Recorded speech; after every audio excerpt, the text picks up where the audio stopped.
maybe that's going to be where they find success the second rematch here. Apply pressure the weakest, which is. If I could answer you, I'd like to answer that question too. Join here a little bit closer. Talk about Team Spirit, which we're seeing here, and you compare to outsiders, right? For example, from the same region, they're a classic PU team. I remember when we were casting him on Cascade. Teams. Yeah. Oh yeah. He was known for the big team. That's fun.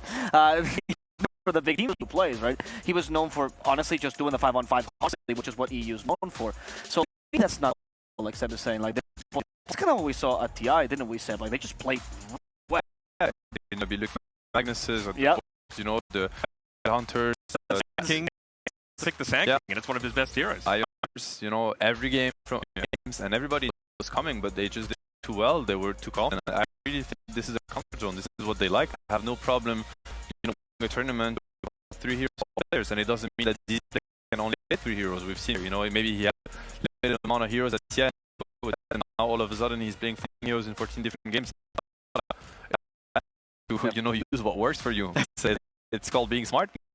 Yeah, and he wasn't able at TI because he was just played a different hero every single game at TI. It's just such a the fact that you've been able to make adaptable plays plus add collapse.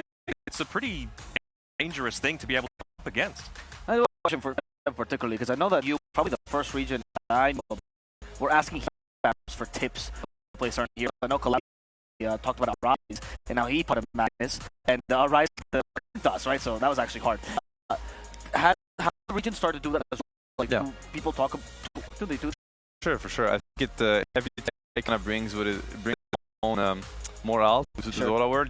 Since you started looking at younger talents, unknown players, and not only did had, I can name Alliance, then you looked at team bringing down style and the strategy to how that can be impactful. TI8 with the mentality aspect where people start valuing then the younger talents, and I feel like the hero expert about a hero.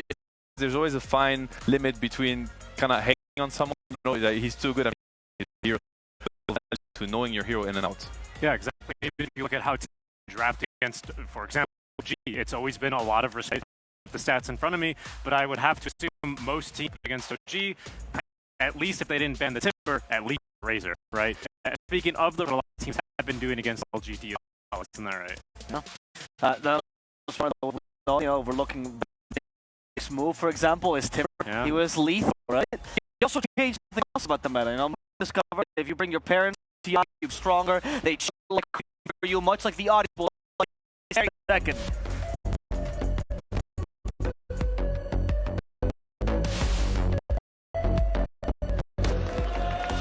It is finally time. 5 days of Dota have been leading up to this. 2 teams remain, 1 best of 3. At the end of this, 1 team will be crowned champion and walk away with $1.5 million here in RIYADH.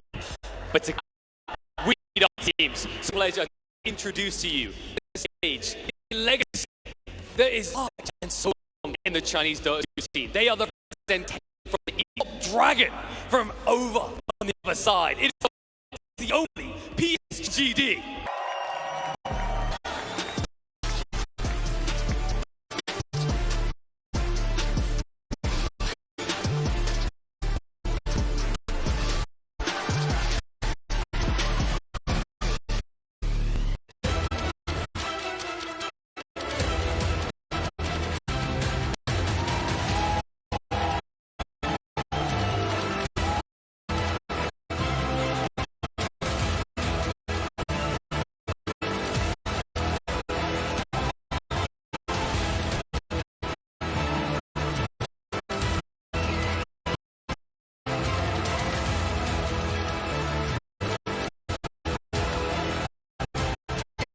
يوصلوا لما المساح، لكن زي ما احنا عارفين ابدا ما يستهان فيه الاكس اللي سووه من الجروب ستيج الى ما وصلوا للبلاي اوفز كنت تميز.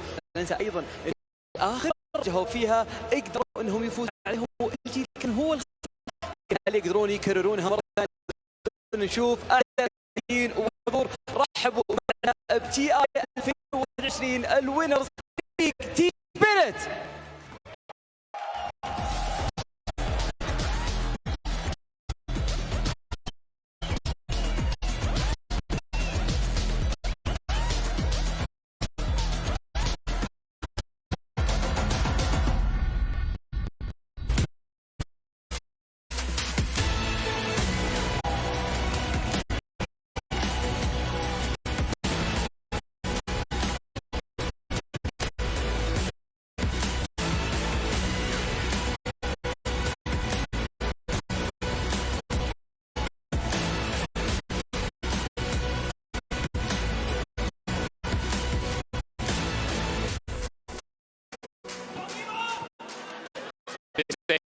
set. The wall has been dropped. East versus West. And this match, what a beauty. The last time we witnessed in an elimination, we crowned a champion. And again, here in Riyadh, in an elimination series, we will crown a champion. Let's head across the desk. We for PSG LGD versus Team Spirit. في آخر مباراة هذا فريق PSG ضد LGD هون فريق سبيريت اللي منهم يكون البطل ومرة ثانية رياض ماستر الريماتش حقهم بس فائز منهم على طول ياخذ الكأس بياخذ معاه $1,000,000 بيرجع فيها إلى مدينتهم بالتوفيق إن شاء الله كلنا متحمسين للمباراة نشهد الجراند فاينل مع السيتي ونبدأ المباراة على طول.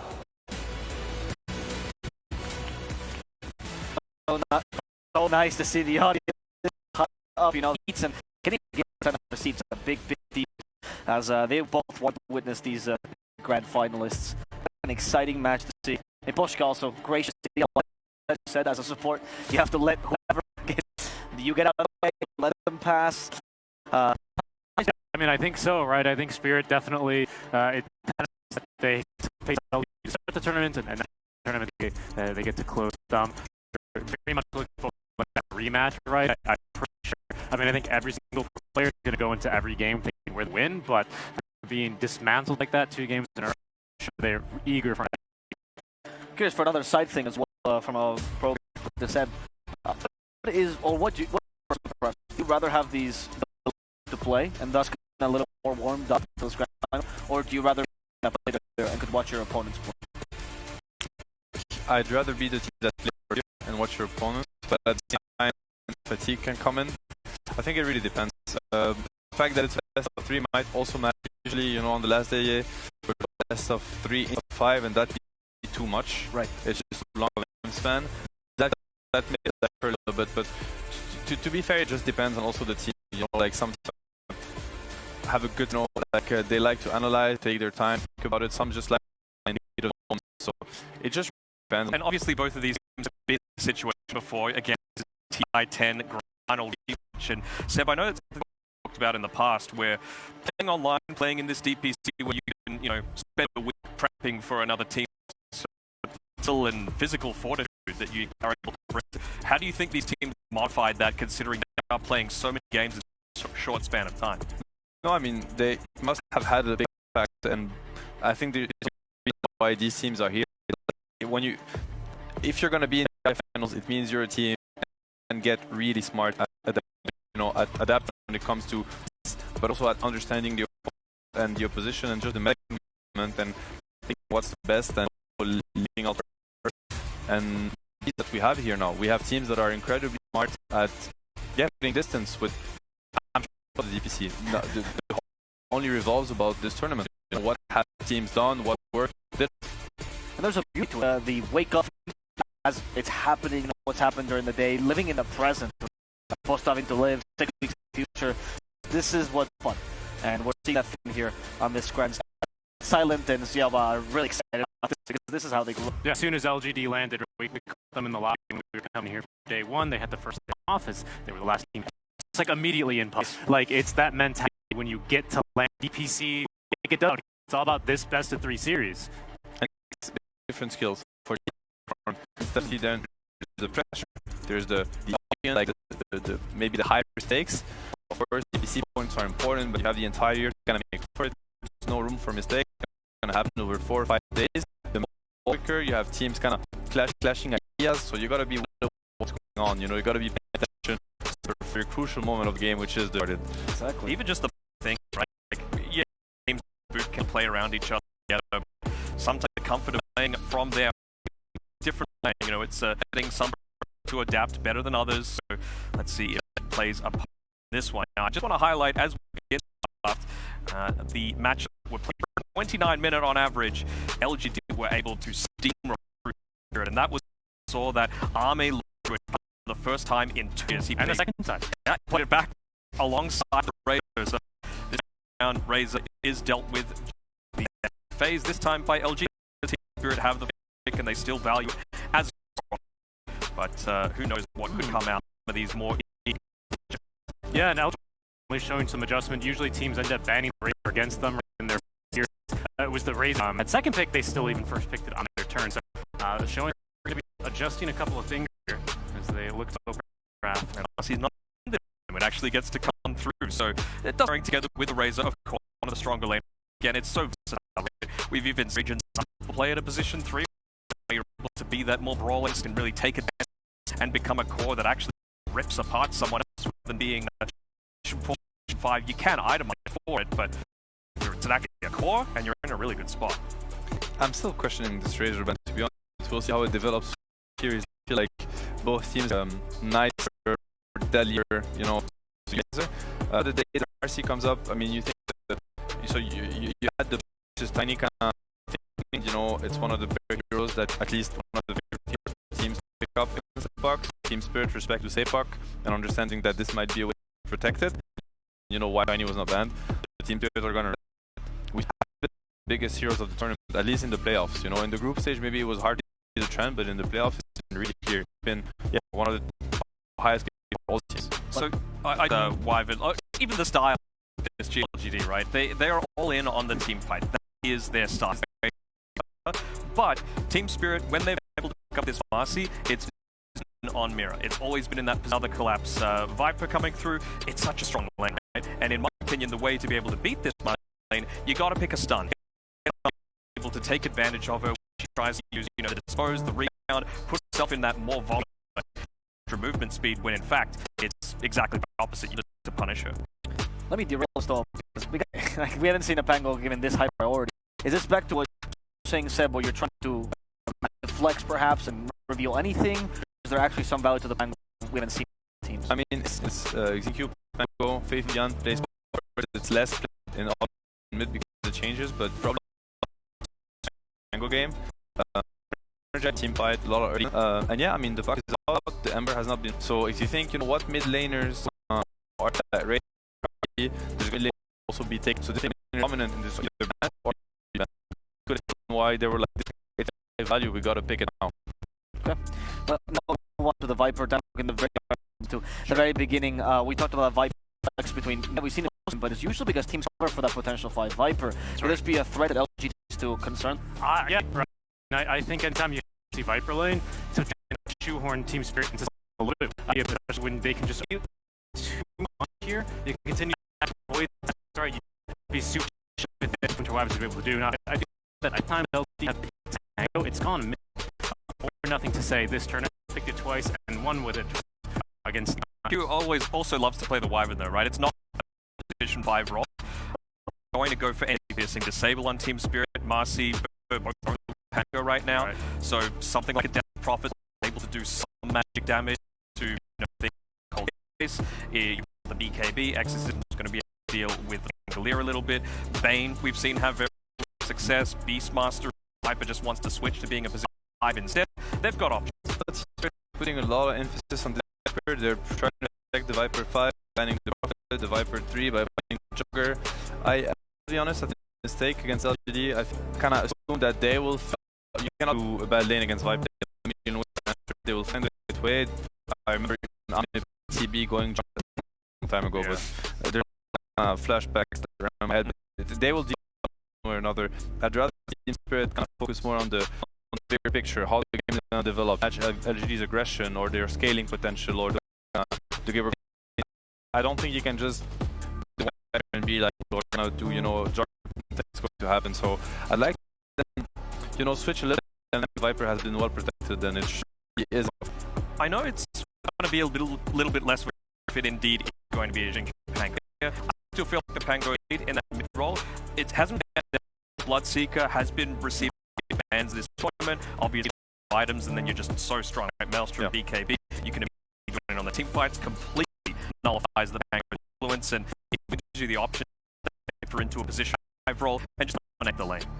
The other problem with this Viper pick is that exit, you know, forever as a PSG, sorry, second pick. So eventually teams have to reveal where the Viper is going. There's the secret ban out from LGD. This core Pango probably it's going to be a Wyvern and support duo by the looks of things. They want to have that be priority. Spirit can still, if they like to go for the group, that hero. I feel like an off-lane Viper, right, being this much protecting, making sure it does struggle after the laning stage to sometimes get his impact. Viper strike, make it so that you can hit that second target. It's a little bit, right? It's a little bit scary against an end. Like one of the better counters against because of the Inkswell mechanic. Juggernaut to kind of deal with it. It's kind of hard lane for Grimstroke to win too.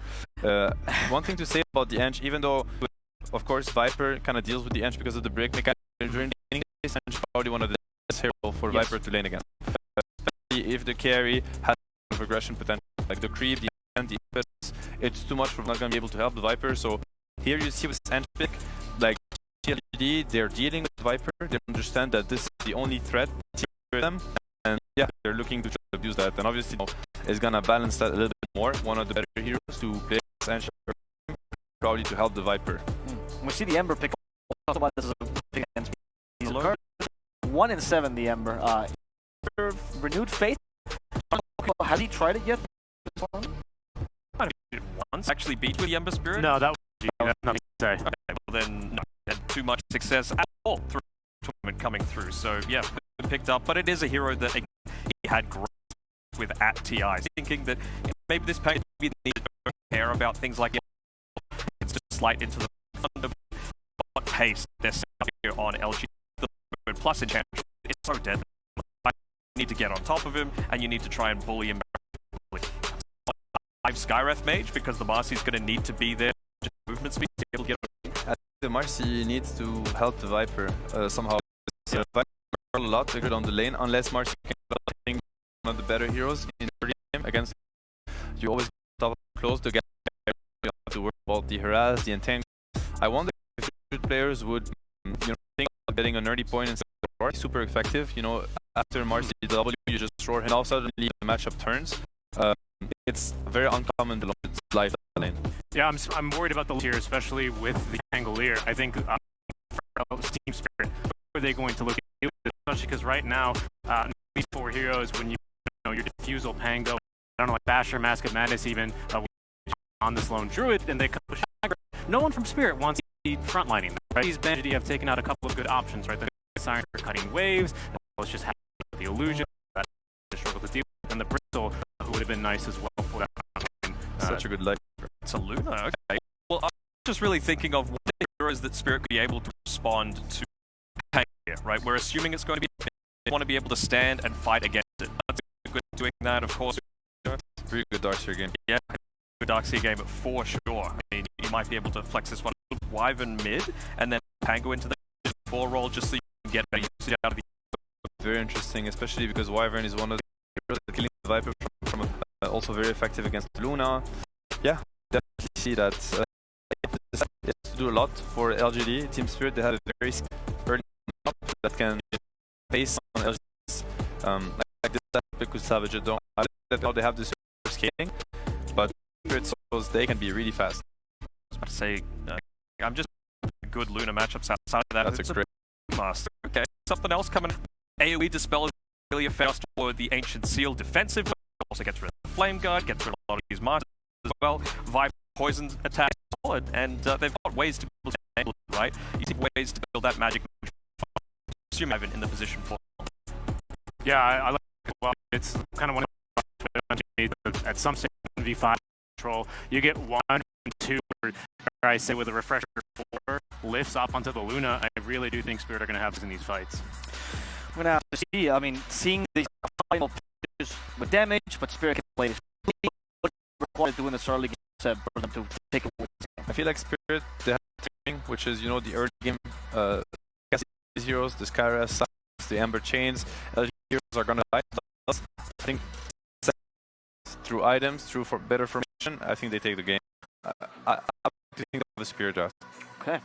Well, Team Spirit's casting be good enough. We're gonna have to find our 2 casters.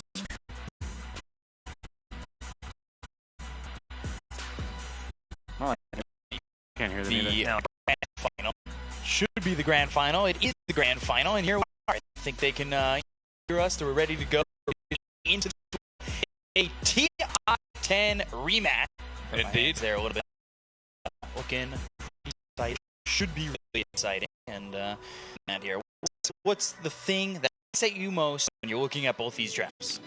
Previously, I think a day or two ago, so I want to have to side with the BS draft just because pushing power is very overwhelming, and I don't do it at this very moment. Edge is pretty bad, and I've also seen Armor play it a lot of games, and he has been playing it like 2% pretty much. So I'm stuck in that team spirit to have a lot of team fighters damage out of Magic Bird. So LG. Yeah, so how safe do they have to be? Because something we've noticed in Chinese DC is supports that he got two of them. They've got both the Viper and Enchantress. Supports lane pretty good. Maybe one of these two cores in the sides go a little bit greedy. They don't want to regen to start off. Definitely was a possibility, especially the spirit called wage every time. The ending phase should be not simple for LGD, but become top. It's interesting to see why he's got just the Ironwood branches here for the Lone Druid, and then of course on the bear you've got Quelling Blade and Whitestone. He calls the bear. Yeah. All right. And the fans, of course. If you know the teams, you definitely know Sensu for sure. So maybe he can do a good job here. Maybe he's tired by LG. This bear does a good enough job, but on the opposite side, we of course got looking like it's going to be much trouble. First on the way, Team Spirit. He won't get hired, and Bear not doing his job at the moment. Gets for Spirit, and they're going to look for a second. They want Enchantress. He goes to the hill, but they won't chase on to why. He's got Nature's attention first with the breaker, first item. Looking to treat it a whole lot, but yeah. A lane early and then snowballing through that. Otherwise, you're back in the mid game. But it should be a pretty easy long lane. Sure, that first blood is a little fortunate, but shouldn't be seeing much more aggression onto her bot lane. Level 2 is going to stick out. You see a lot of teams get aggressive the second it hits. Obviously, Marcy's one of those characters. Once you've got the rebound and the disease, you're going to make that jump and play aggressive. Is there someone else around the map that's going to be as aggressive as Marcy's? Is also in here, right? And obviously we have this lot of burst damage coming out in the top lane. They've seen Q and been on they can definitely easily overwhelmed by that. Looking at the region real quick, they did bring a fair amount of person to the lane and some healing self. Arm is dead again. Amen. Gone. No bear. Another kill. 75 seconds in this lane. 2 deaths before the 2-minute mark. Spirit left room. Yeah, that is not supposed to happen along through it. Basically, the worst is not. You die first, you resummon your bear, you die again, your laning phase is pretty much gonna reach. So, I have to see how you can recover into this lane. But honestly, Viper is an incredibly aggressive lane. If you're not careful, it's no Faith Beyond. Also got the Arcane Bolt again, if be. Some Q still, and now finally hits that level. Mid lane is something we haven't talked about in the Pangolier. Certainly a hero that he has shown prowess on. He was going around with the Rolling Thunder as well.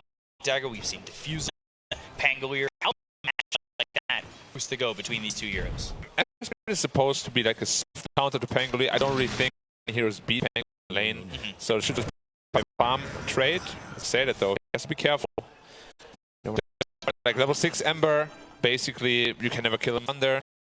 Chains from swashbuckling or with the shield action, you can't ult.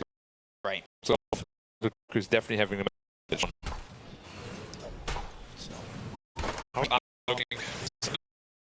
Yeah, Ame not. Maposhka running away. Faith Beyond, he does clap. Right clicks going in. Maposhka is low, but now turnarounds on his Q. Yatoro ready to go. The damage, meanwhile, bottom lane. Mira goes to Wa. So finally on the board here for LG. They're still looking over at Maposhka. It's to get the kill with the Spear Blast. Across the map, they even the score.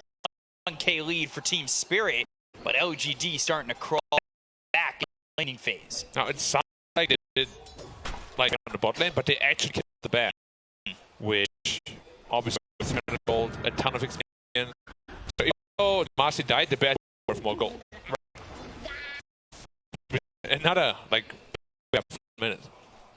Be pretty interesting what goes with the bear going down so frequently.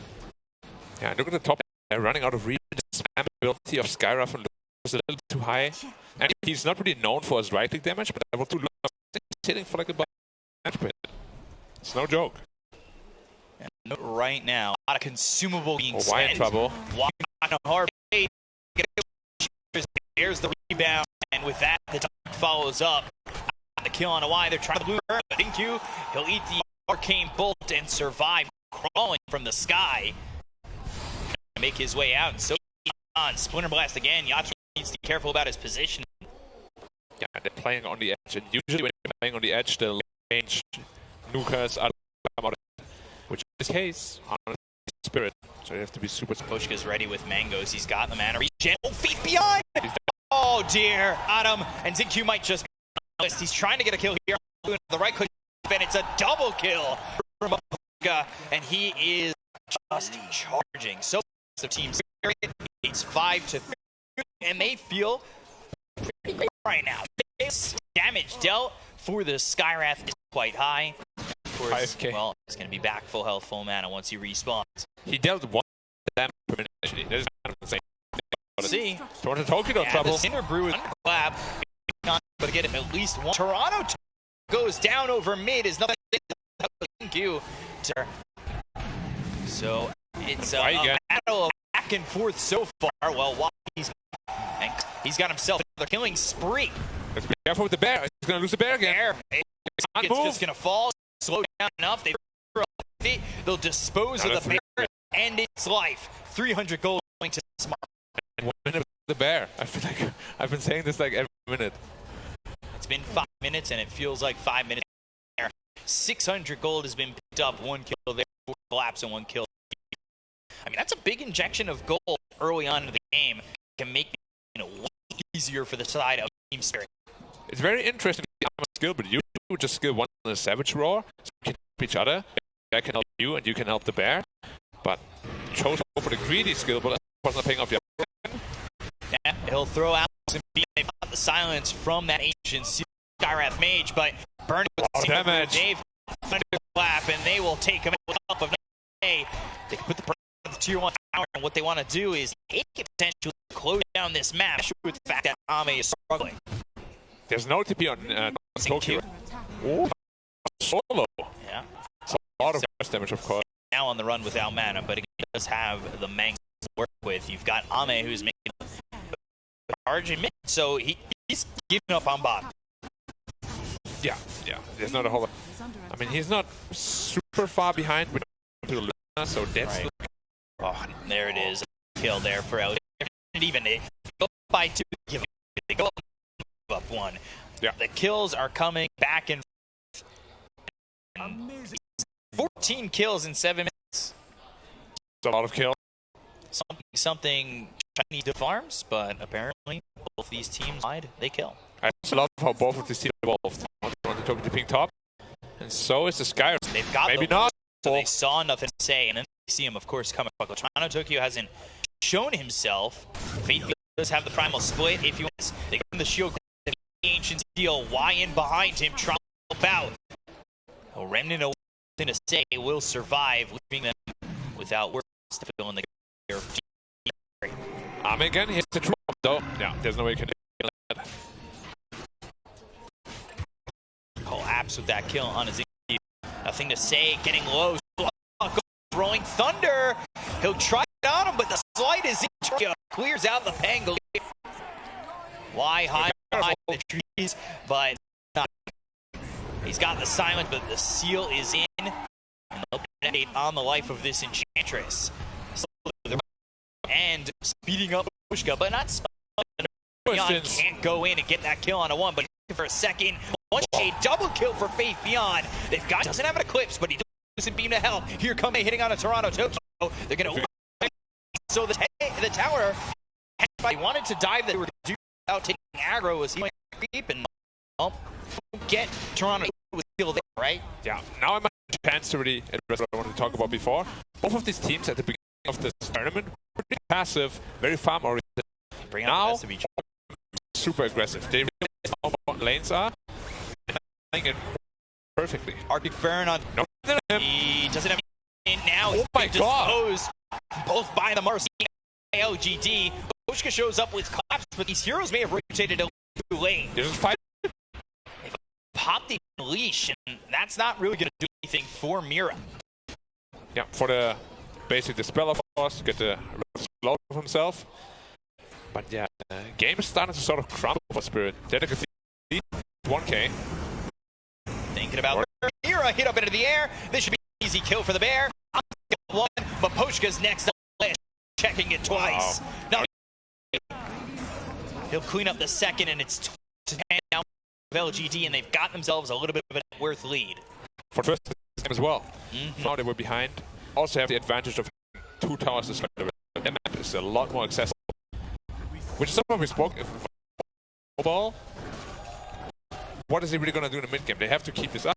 0 right, which is nice. Make more space for the Luna because he's really right. Like, he's going to accomplish that. 2 kills on the bear. He got 1. He got a couple of kills. Ame a couple times. Like, Collapse certainly felt like no ball game. Now, not to say he's not in the game because he's obviously the net worth. Yeah. Does he have to do more, or is it just the rest of the? As you can tell by the net worth chart, is a little, maybe failing him a little bit. The problem is with that, you can't really take the dangers. Yeah. If they get this the Luna, they'll drastic. They'll go in. The Ancients trying to steal it, but well, they've got Faith Beyond going for more and dominating for Master. Top lane, they have the ult coming in from Maposhka during chains of Toronto, Tokyo, Ame, so the carries get traded. This game is really funny. He dies with nothing to say. He's trying to roll, but there's the disposal. They got the ulti coming out. Collapse. Toronto, Tokyo, Embers coming in. Collapse getting. Does he have the help from? No. His attention on the Q, and now Collapse trying to walk away. The damage coming out from this one. They got themselves 2. Toronto, Tokyo damage to get this Winter Wyvern just yet. Slight once again, but still. Yeah, ending him alive as well. He wants it. He wants to, but he's staying close. Toronto, Tokyo. How long are you willing to stay? He has to run it out, so he should be fine at the most notice. He's taking a lot of damage. Gotta be careful. There's also a funny thing. He didn't. If he had, and he throws it, pure damage in his face. Pretty ridiculous. Do you think he was this early, or are you okay with the 0-3-3-1? I think this is a lot better considering the laning. But it's like a okay. Right, just to put on the pressure, be able to help your Do team. you go to Impetus? We wanted to win the lane for sure, yeah. There's that Diffusal Blade we talked about for Pangolier. Pick up. Next. And that is a very quick Diffusal Blade. Now, in 205 matches, is way faster than the average. And he's going for the duel the next because on the Viper, of course, it's a perfect duels game. How about Fabian? Needs 2 opponents for his axe, us as well. And Arthur is suddenly not so underfarmed anymore. It really is. Fallen quite behind. He's behind Faith Beyond, and actually, the one catching him is Watt.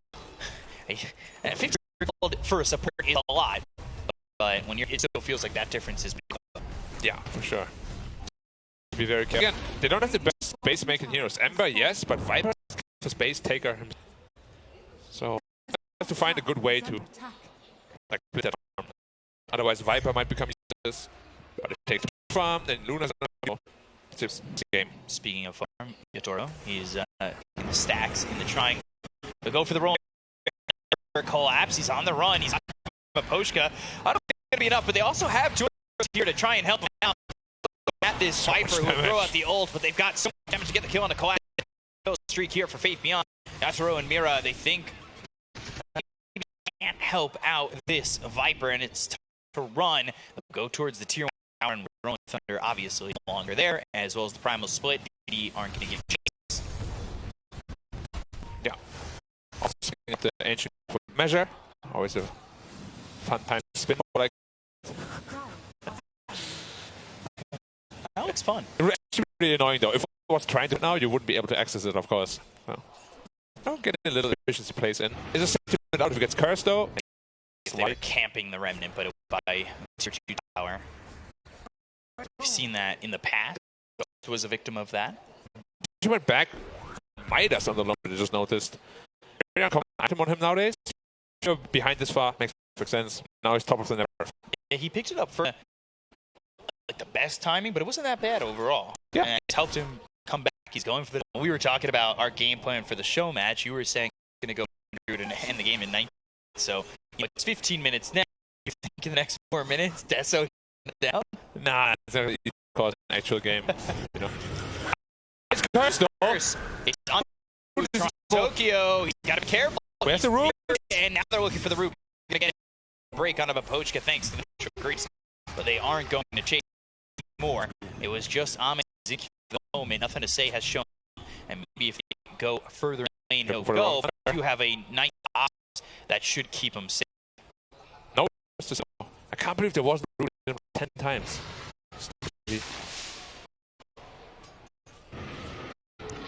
Thank you. Fly away, friend. Rolling Thunder. They don't have a Poshka. They use it to slow him down. That's going to be used on Mocha. Trying to get the kill on Dude. and it's a great sidestep. Toronto Tokyo focusing attention kill onto the Winter Wyvern, but there's the disarm searing shield crack. Toronto Tokyo surface once again. Remy away, and with 17 health, they'll survive on the bottom lane. They're going to go for the match. They don't have the damage. Oh, again, but nothing to say. He's on a killing spree. It's fights across the map that only end up in one kill. They're looking for 5. Jump on. Nice. Primal split. Mira is trying to tap collapse. Let this Rebound for in 5. themselves. They've got the rebound in 5, 4, 3. I don't know in time. Trying to make the time, but there's the root. There's the kill. It's Beyond who is unstoppable. Yeah, and they've got grand Deso final now. worthy performance of him. He knew exactly they were trying to go again. As soon as he sees the rebound initiation, bam. It old before this post could ever come off. And they're just out on the map. No, early game was very favored, but So you take a look at the heat map here. More towards mid top. He's really not shown up at the bottom since he's. yeah. That's the same for Yard. Well, it was more across, but Yeah, more up across, but now it's he's- just kind of bottom. yeah. Yeah. Which is what he always eventually. Which is kind of weird because Viper is also there. That's kind of what I spoke overlapping. Because Viper is not a to dangerous lanes. It's like offlane. 3 moving up. Why? The leader. Poshka, he might just die again. Fine, even if Wow, he were to damn get Poshka though, he's ends in Q. We'll have credit for Roshan. another. Roshan's lone route is main hero. The heal to up. Place the board right every time. He did. They might be looking for a fight, but Luna cannot fight right now. There's no chance. There's a DDO, of course, at a distance. Crazy. You do Roshan. Everybody knows it. Praise Why the Lord. to break smoke if it were to go that way, but with this ward and they have a chance to get into the pit. And they knew that vision was there and they cleared it up. How many items coming up? We have Dual Scepter done on the Axe Master completed. Deso on the Lone Druid are just starting to snowball really hard. We spoke about if they're not ready to soon, they'll get overrun. Infight is all it takes with Lone Druid and you lose your base. Bears also got. Yeah, his damage output is ridiculous. Gosh. It's ridiculous. He is Damage Setsu. output. Yeah. Is Setsu. Now he should be going to the shard. Oh, he already has a shard on the Lone Druid. Oh, Completely gosh. bust. Entire team with 20% movement speed. Attack 50 60. Jeez. Yeah. As well, all the way up until Spirit was getting. Now all energy ever since then. Look at the tower depth to the death later. 20 per hit. Got one shot in, and then the Demolish is a great ability. Did he really even rotate for this? Okay. It can. Tower to yeah. Hey, it's already gone. That's a special. Like if you're building, it's gone. And that's what I mean. Now you lose one team fight, you're exit.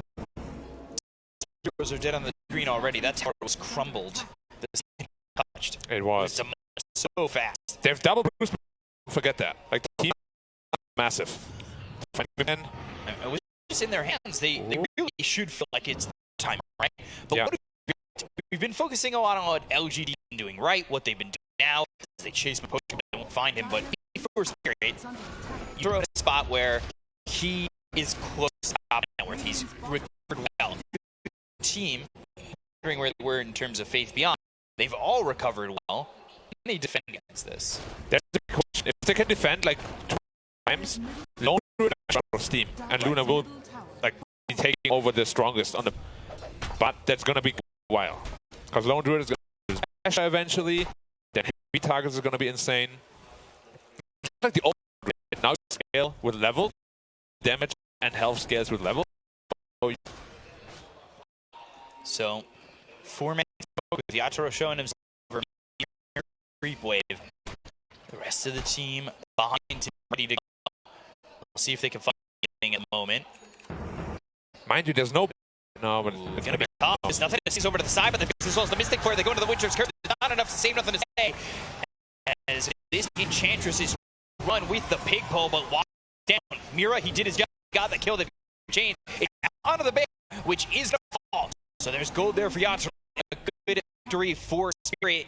Keeps this game close, and it allows them to kind of get a breath of air where they're not getting pushed down by this lone druid for a little bit. So it was just post-duration that killed them, right? Because they don't really have any other gun. Yeah, so yeah, the mid was dropped. Yeah. And they got the kill, and nothing to say. Who's trying to hide and find his opening? He's on goals going blink neck. Do you like that? Like goals first? Because obviously you can Rolling Thunder for further away. Yeah. In a situation like that, maybe he gets away with if frontlining again. Yeah. No, I like it just because you also get so many things to help. You have to be careful, obviously, when you run to high ground. You probably don't want your Pango to go first. Beyond spots Mira, but Mira's got a blink. Ooh, there's also on this guy already, so they just want to get control of their side of the map, farm up. Why? That's just what will become the strongest team eventually. You can hold. As that BKB has Mask of Madness, 90 seconds, and going into the Chrysalis, then the Shard. Yeah. The like new evolved of Luna, right? You build these items to make your shard be get into the grip, get into the and just keep spamming beam cooldown effect. Grass picking up that ace, so he's gonna be able to do more far. Yeah. I have yet to really see the lone participate in any fight. We have to get on top of it, reading them. Yeah, it just died in the last fight. They've done a very good job of so not allowed for that to happen. Looks like this ace is standing in a farming age, just fire in 4 seconds, and He's looking to get a good cursor potentially. potentially has an opportunity. They're coming in and rebound, try and find an escape. It's on trouble. Burn, Toronto Tokyo, he's saying Mira's here too. Searing chain onto the bear, the look over, nothing to say. He's the one who's taking the damage, the Lucid Beam kill, and they're going for more. They've got the BKB pop by Toronto Tokyo. The the air, the bear hitting away, but he's got the range. Giant leap. Oh, nice card. Onto the Viper. It's locked down. 3 of these heroes. Toronto Tokyo, they've got themselves to dispose onto the bear as well as the miss out on Ame. They get the Kona. This is dropped down. The Strikes aren't hurting enough. They've got Yatoro, Faith Beyond, when they look over Toronto Tokyo. He's slowed off triple kill. Faith Beyond is got him. And LGD come out big on that one. It was real close. Spirit had the opportunity, but ZQ in with a beautiful winter, and it's followed up by the rest of LGD. Super well played. You Faith Beyond also, and Pekro. But this is all alone to the everything on the lone druid. He's sitting there at 3.5k health, magic resistance. You cannot kill this guy. Bear swipes at someone, he heals by 150. Well, Spirit was climbing back in, and now down 6k. Take a look at this fight. They already got nothing to say this, but he's not the big bad boss of the LGD lineup. You've got Tokyo kind of off by himself. Like, what's going on here? Obviously, the curse is massive. Look, they throw everything they have onto the lone druid. Drops to half health. Get cold and praise. Nothing. Eclipse? And Nothing. what do? You blew the only bring down to half. You have nothing left in the tank. Easy. Bian gets all the credit for the kills, you know, but Armor and Secret a lot that fight too. Don't let the stats deceive you. An ensemble cast is not just a single game. Yeah, you might be Faith BM, your teammates are good too. Okay? Don't worry. 10 there for Zinq. He's only died 3 this game on the Winter Wyvern. Yeah. He's got the Glimmer Kick, 4 staff, and arcane boots. He's real. Again, like a big difference. It's 6,000 between the M and the Winter Wyvern, but that is too close. It is something. He is off laner. That's the problem when you go first item BKB on Ember Spirit, right? You're scaling item. Now summon to BKB, really go farm Accelerator. But after that initial good early game, they resort back to fast beat. Teams aren't really going their way. Already has a bash that we spoke about. His beat isn't even that strong anymore. Credit. Right. By that bear. Yeah. The items that you've got, he's now that shard. He's trying to farm up. He's 3 kills behind Ame, and going into the AC. So something happened to survive even longer by buying that AC. Real survivable. It's disgusting how he's in that fight. It felt like everything was tickling. By the way, fast Roche. Seconds up, and that's going to be 8 shard. OG, they're set up to try and control this. Spirit willing and confident enough to again, it's hard to contest this, and you've almost got master with both cards on the split. This is LGDs for the taking. You can't really first or the They're trying. Right now. They're gonna try to come Too late already. Chains down. They've got the Enchantress. They're not gonna get the just is for LGD. He tries to go in. There's a BKB. Oh, shit. And now he's trying to run again. They got the control to the Thunder, they certainly do. Taking out the Ember, who's continuing to struggle. And LGD claim their prize in a +1 on Ember. Like you said, like this, it's not a big blowout, but you do have a lone druid these buildings down if they choose. They see them in the triangle. Mira here. By himself, Blinky to run. They've got the rebound. They know there's a ward up there though. Beat sentry immediately. Except they don't have sentries. Man. Support players nowadays. 50 goals for sentry wards. I have 2 sentries. I was playing Zeus today instead of buying them. Oh, after Zinq, they goes also boatload of damage. That's the Winter Wyvern. They just dropped it for that. Mystic Flare. Get the bash! But no bash is coming. They found Mira, who will blink TP. Nothing to say. He's there, but they won't be able to stop TP from going off. Hurt my stress because I know exactly I was TPing there, I would have gotten bashed. Right. By the way, picking up that shot. Now we'll have that forcer. It is amazing. Disarm, slow, panic, it deals damage. He has an A on disc also, so they can't burst him down. Collapse. They've got the Ancient Seal. They have a double silence to the Orchid onto the Viper as well. The TLGD and certainly feel the pressure, the asthma coming from LGD. They continue to put it on and be across the river going after these heroes. And they have found Mira, but they quick fingers for the Marcy. Poshka nearby. Bounce movement speed. Run. Fade is in. Primal spinning in the trees. Maybe if they go to to deal with now, so that's not great. But Poshka certainly already, and it'll be Gem on the ground for them to pick up. Oh, Mira picked it up. Oh, Mira got it. Hold up as well. Now he's in trouble. Trying to take the bear, but his fate beyond. Nice. When Curry locks up, collapse. They still send Courier mid tower. Like he's gonna drop and it falls. These 2 heroes that are left on Spirit of the Luna as well as the Ember trying to have some semblance of it, but have nothing so far, and they have lost their melee racks over mid. About tiny building damage, that is even more ridiculous. Gross. A desolated, those buildings are. The game is over. Silence again, loosen beam onto the bear. I'll see on screen. And they're gonna try and take this tower. There needs to be a response. You need to expect a response to get the bear. That's hold for Luna.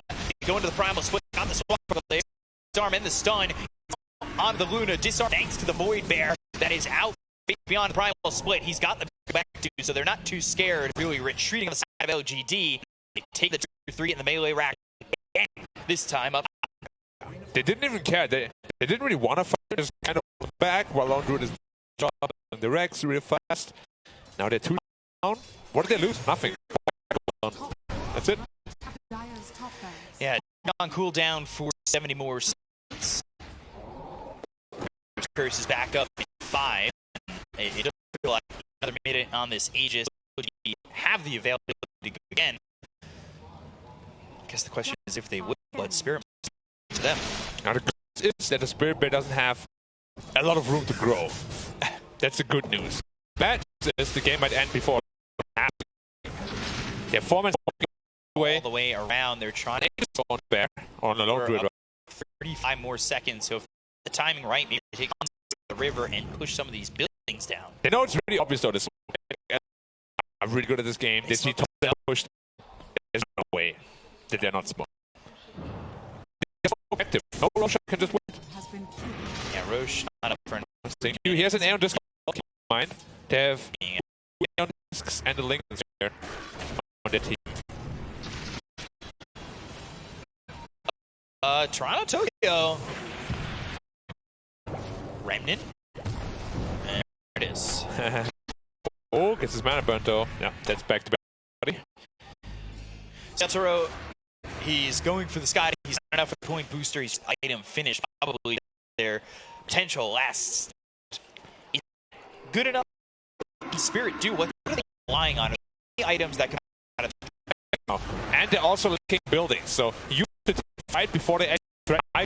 Otherwise, they do the same thing. They focus building, keep you back, split.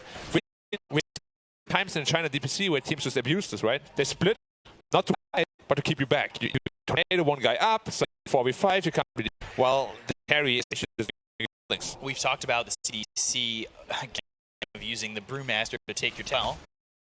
Have too many left, so it's easy to defend now. This one. A Div 2 China team that got promoted after the season.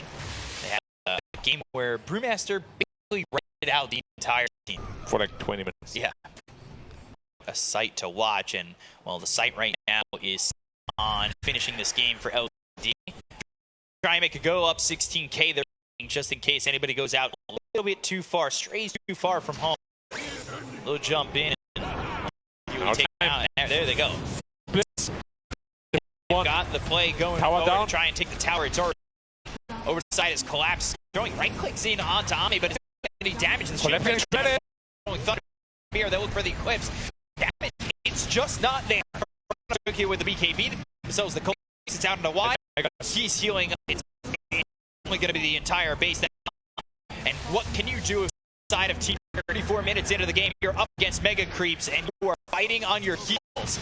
Gatro, well, the Cat's fighting on all levels. They're trying to make it happen. Just it's a split on the there's the there's the clone onto Yatoro. LG. They're making them watch. They hate their base. They need to fight, but they can't. They're not allowed to. Expose the throne. It's gonna go down. LGD looking like game 1. Mirror drop. All the lights are just losing. They just cannot defend. Will take game number 1 in Spirit in final BO3.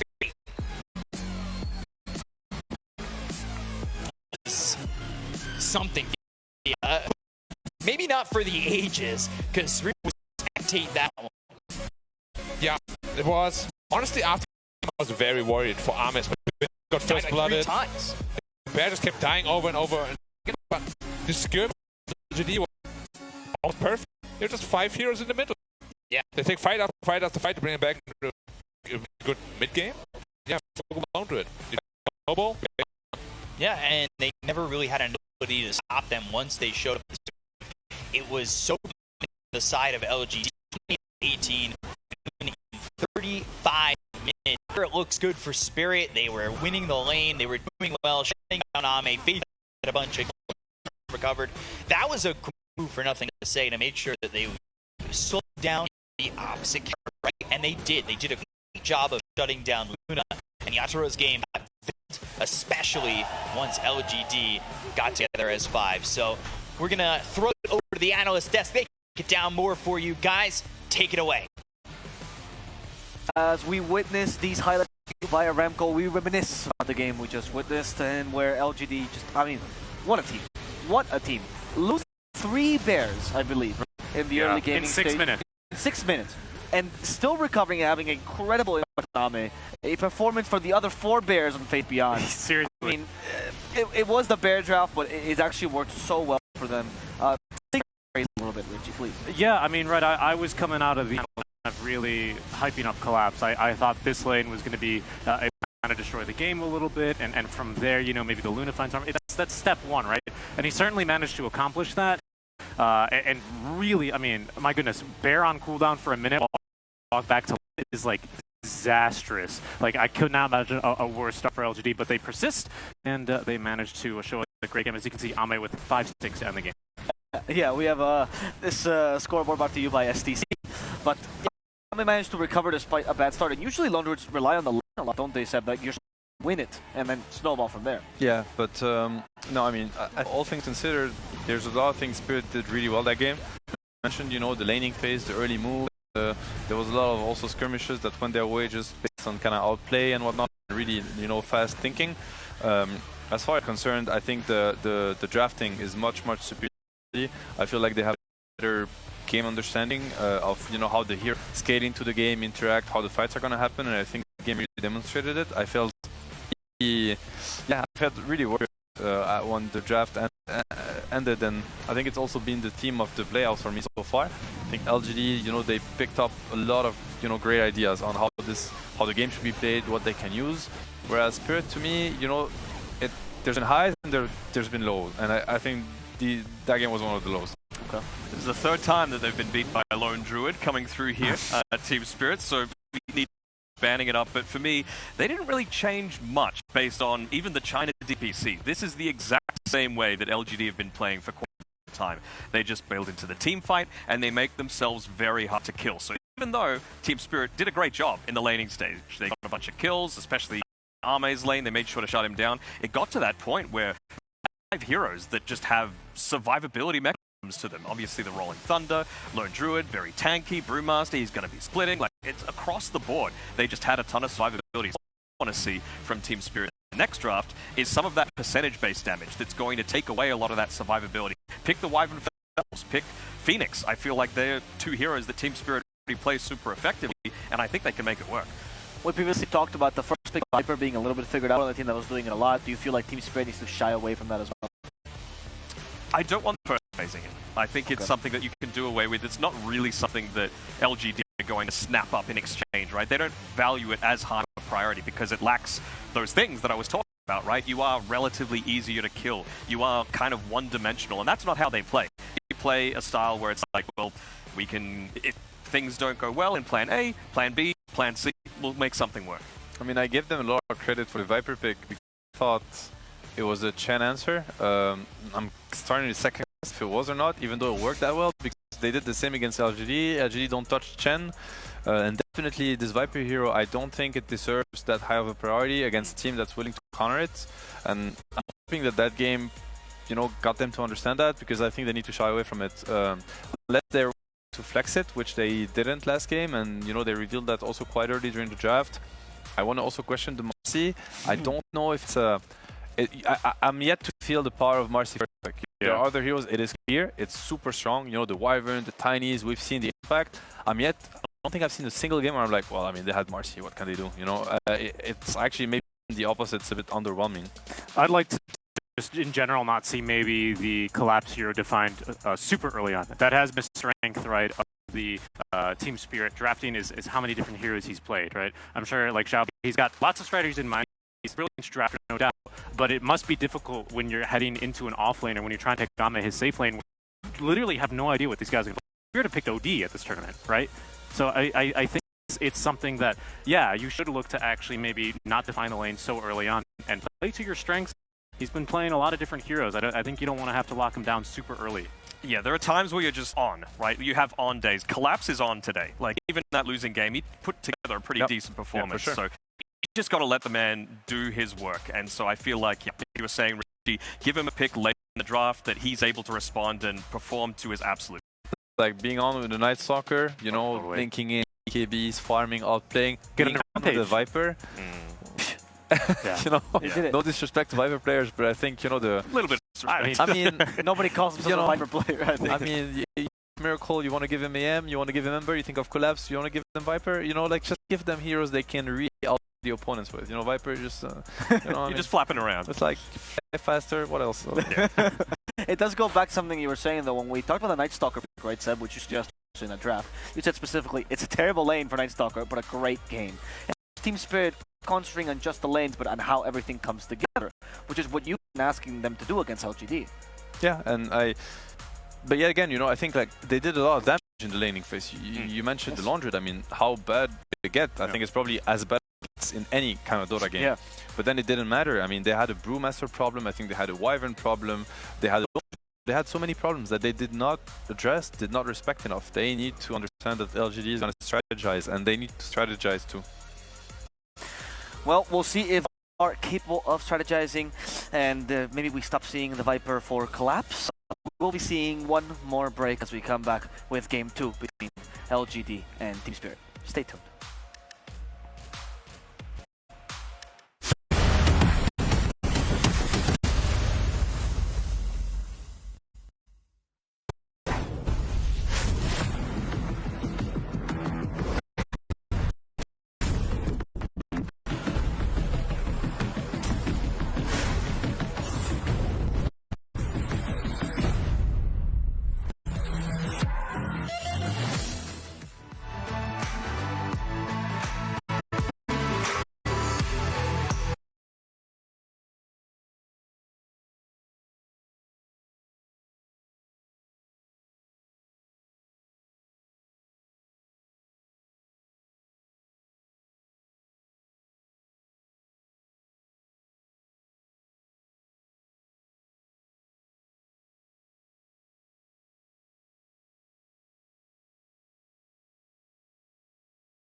Hopefully, we get third. Well, we're going to have to see because Team Spirit still needs to win the second game if they want to force a third one. And let's talk about them. We talked a lot about LGD, what they did well, but not always our losses.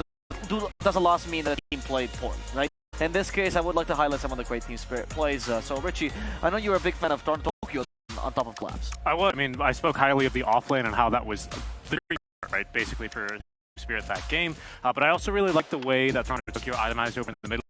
Obviously Orb of Corrosion, but then he switched it up from the more usual Maelstrom build. Instead went for the Kaya and Sanj, right? That allowed him to be a little bit more of the tanky liner, especially with BKB. He was just diving these backliners. Regrettably for him, though, it just didn't really feel like he had enough. And again, the control out from Q versus him, especially with those curses, kind of applied too much pressure, and he eventually was forced into committing a few mistakes.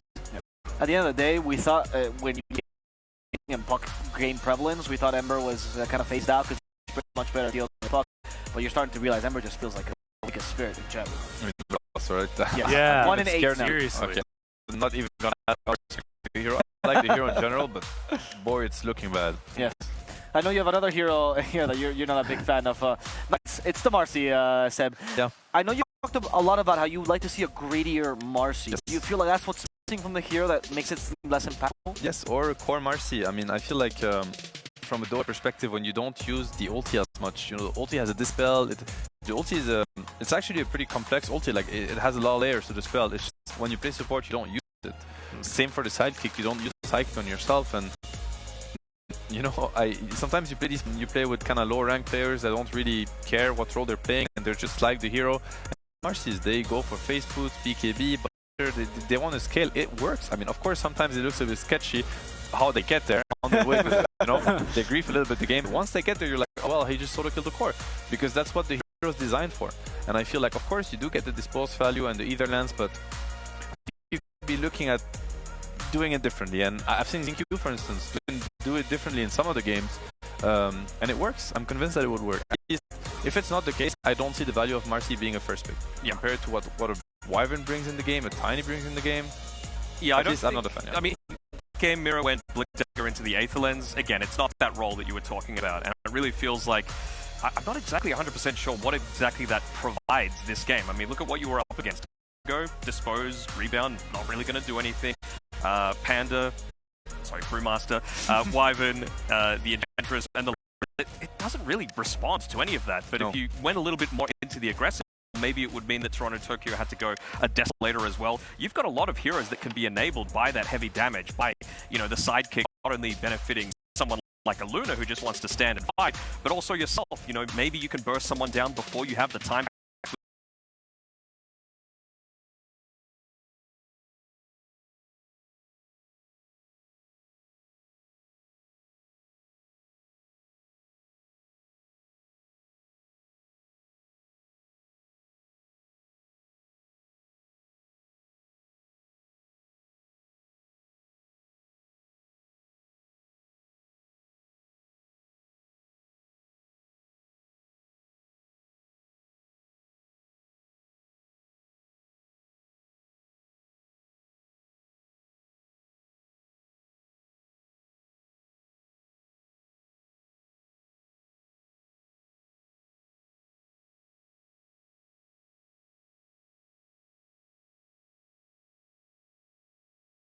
He's really being a potential MVP of the entire tournament. And that's one thing to say about these big tournaments, and you know, the players that are kind of shining the money time.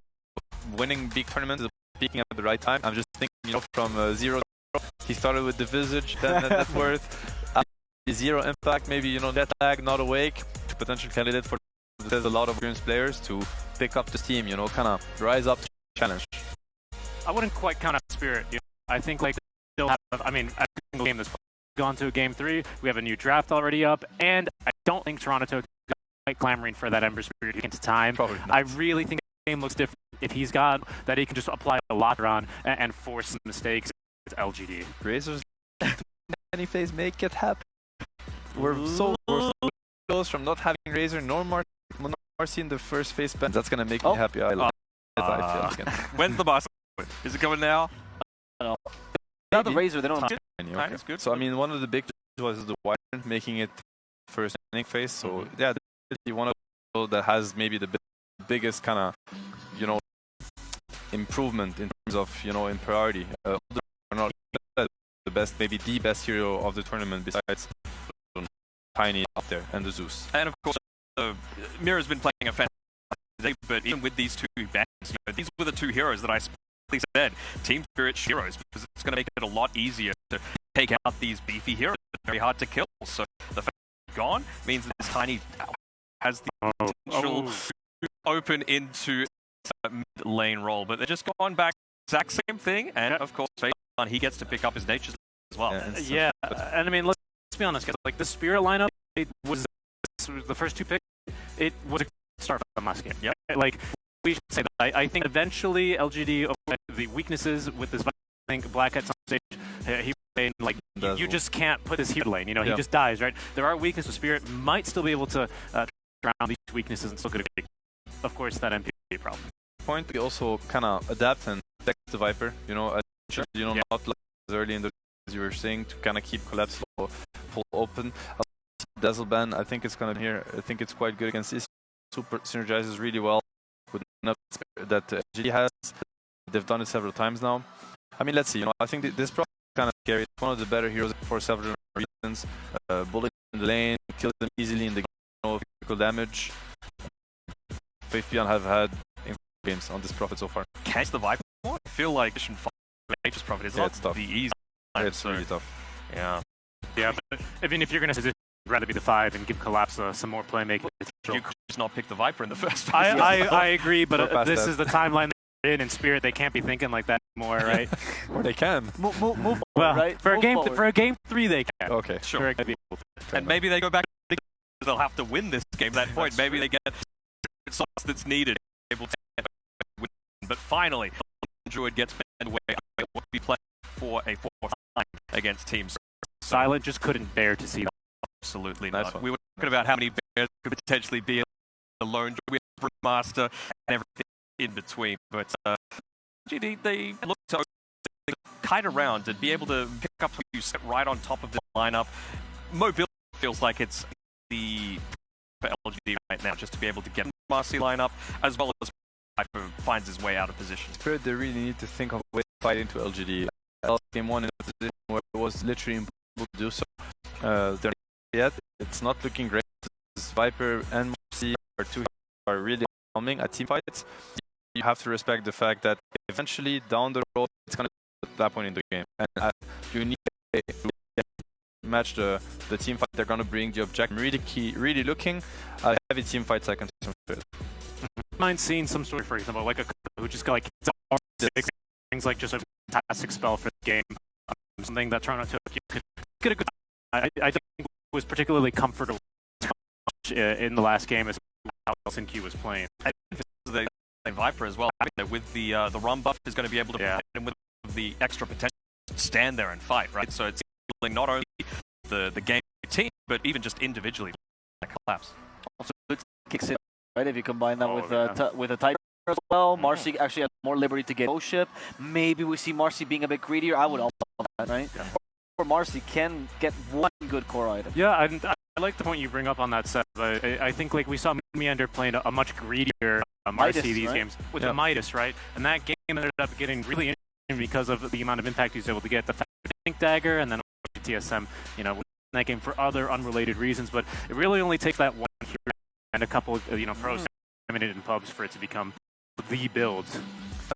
Now Spirit, they're doing the kind of the very conservative drafting, which is what we do on second pick. You know, heroes that are going to be stable, good for the game. You know, Jakiro position 5, Prophet position 3, good against the Treant, and that you can to the nicer part of the draft for second pick. You know, the last 2 picks where you see a lot and counter pick. They go again on LGD. See what Team Spirit's answer is this time. Last time was the Ember Spirit. The 3 picks that were Pango made were Quap, Storm Spirit, and Ember, of course, but there are some other options that are much more viable in today's meta. Bloodseeker is still in the time around, so this is something they could be looking at. I mean, it's also going to depend a lot on what LGD picks next. They're going to get to see both Team Spirit. They could block themselves, right? They're not the worst lane against the Viper Marcy. It can be decent. Dazzle. Yeah. Okay. I think that Dazzle is very instrumental to LGD lineup. It has a lot of synergy with the other heroes, so they're really happy to get their hand on that. And now Spirit is going to have to decide how do they want to address the team fight. Once again, from Pangolier, Dazzle. It's a lot of team fight. And Dazzle is pretty strong against Bloodseeker. That stops that a little bit. Like if you get ruptured as Pango, just roll away, shallow grave, and you're fine. Yeah, exactly.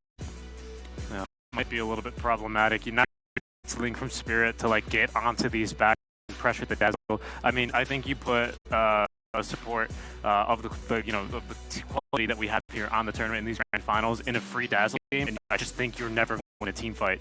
You need to be able to apply pressure. You need to be able to mistake. The lane, sure, yeah, but it's looking a little bit concerning because Kiro Viper may be a Marcy, but again, Marcy I think generally does struggle once lanes end to really impactful with the builds that we see on her these days.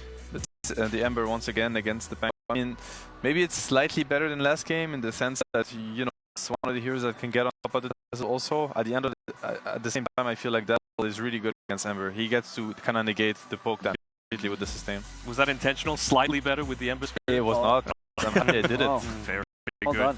done. Like we saw things like the Naga Siren, if it's able to get through for LGD to just have such a dominant lane together with the Dazzle. Very really good at locking down. They lack a little bit of that AoE damage coming through. Outside of the M Spirit, maybe this is a game for him to go, if that is the avenue that LGD choose to go for. Now they look to get Bloodseeker, obviously realizing that the percentage damage, plus the ability to stop the Rolling Thunder in its tracks is pretty effective. So yeah, liking this so far from LGD. Their draft is continuing to impress for me. I agree with your point, Naga. This seems like a free Naga lane, honestly, with a Dazzle, and the game, they have all protections. There's no last way that could deal with her alone. I think it's a pretty good out game potentially. That's thinking for LGD. It might be a little bit rough, but it's not that bad. I think Alk is one of the heroes that actually have a lot of kill potential on the Viper. Yes. He just goes on the Viper with the Dazzle. The Prophet can even TP in. It hurts his game a little bit, but if the Alk get to a faster 6, it's actually worth it. And worst case, plan B, Alk just goes jungle. Viper is not a hero that tower quickly. I think it will be a good pick for LGD. It synergizes really well with their heroes. The Acid Spray, Pango loves it, Prophet loves it, Dazzle loves it. I think it's a good pick here. Like that is a kill Spirit have drafted. They show us against 100, but this time, of course, they've got the Dazzle. Like Dazzle has to be the target in this lane. Can even consider making a move. Exactly. Really Alk. So he does have a lot of space and lots of protection.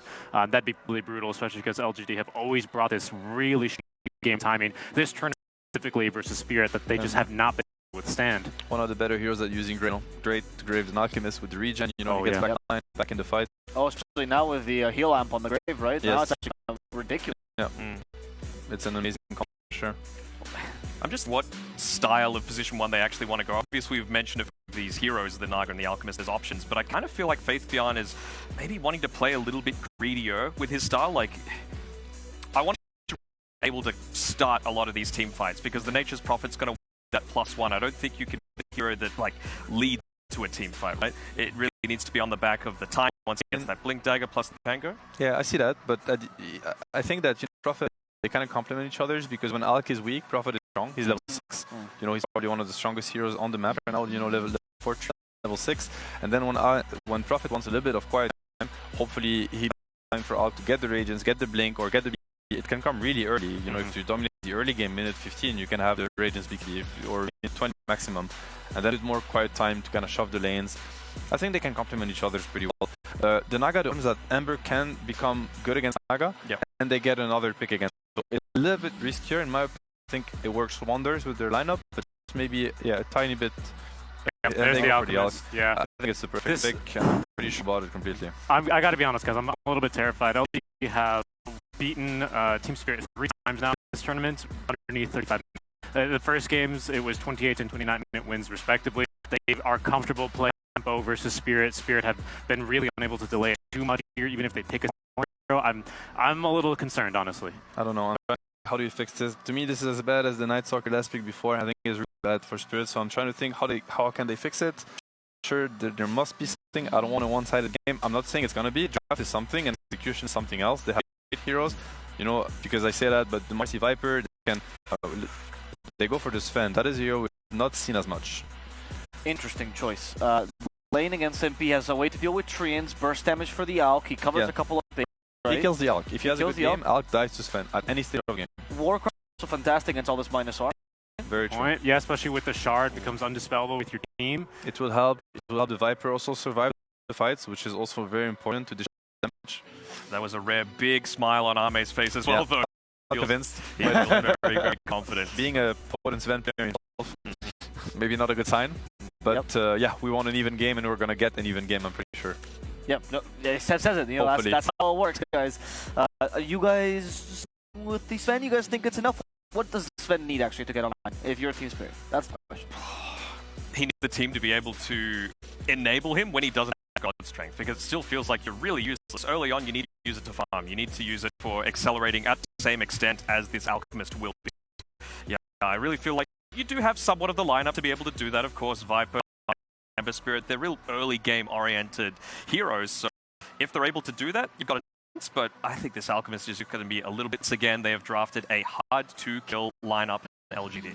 Well, we can say it more times, but it's gonna change. You know, hope we Stormhammer home. That is gonna be difficult for the Sven, but Team Spirit can still execute this. Will they be able to force a game of 3?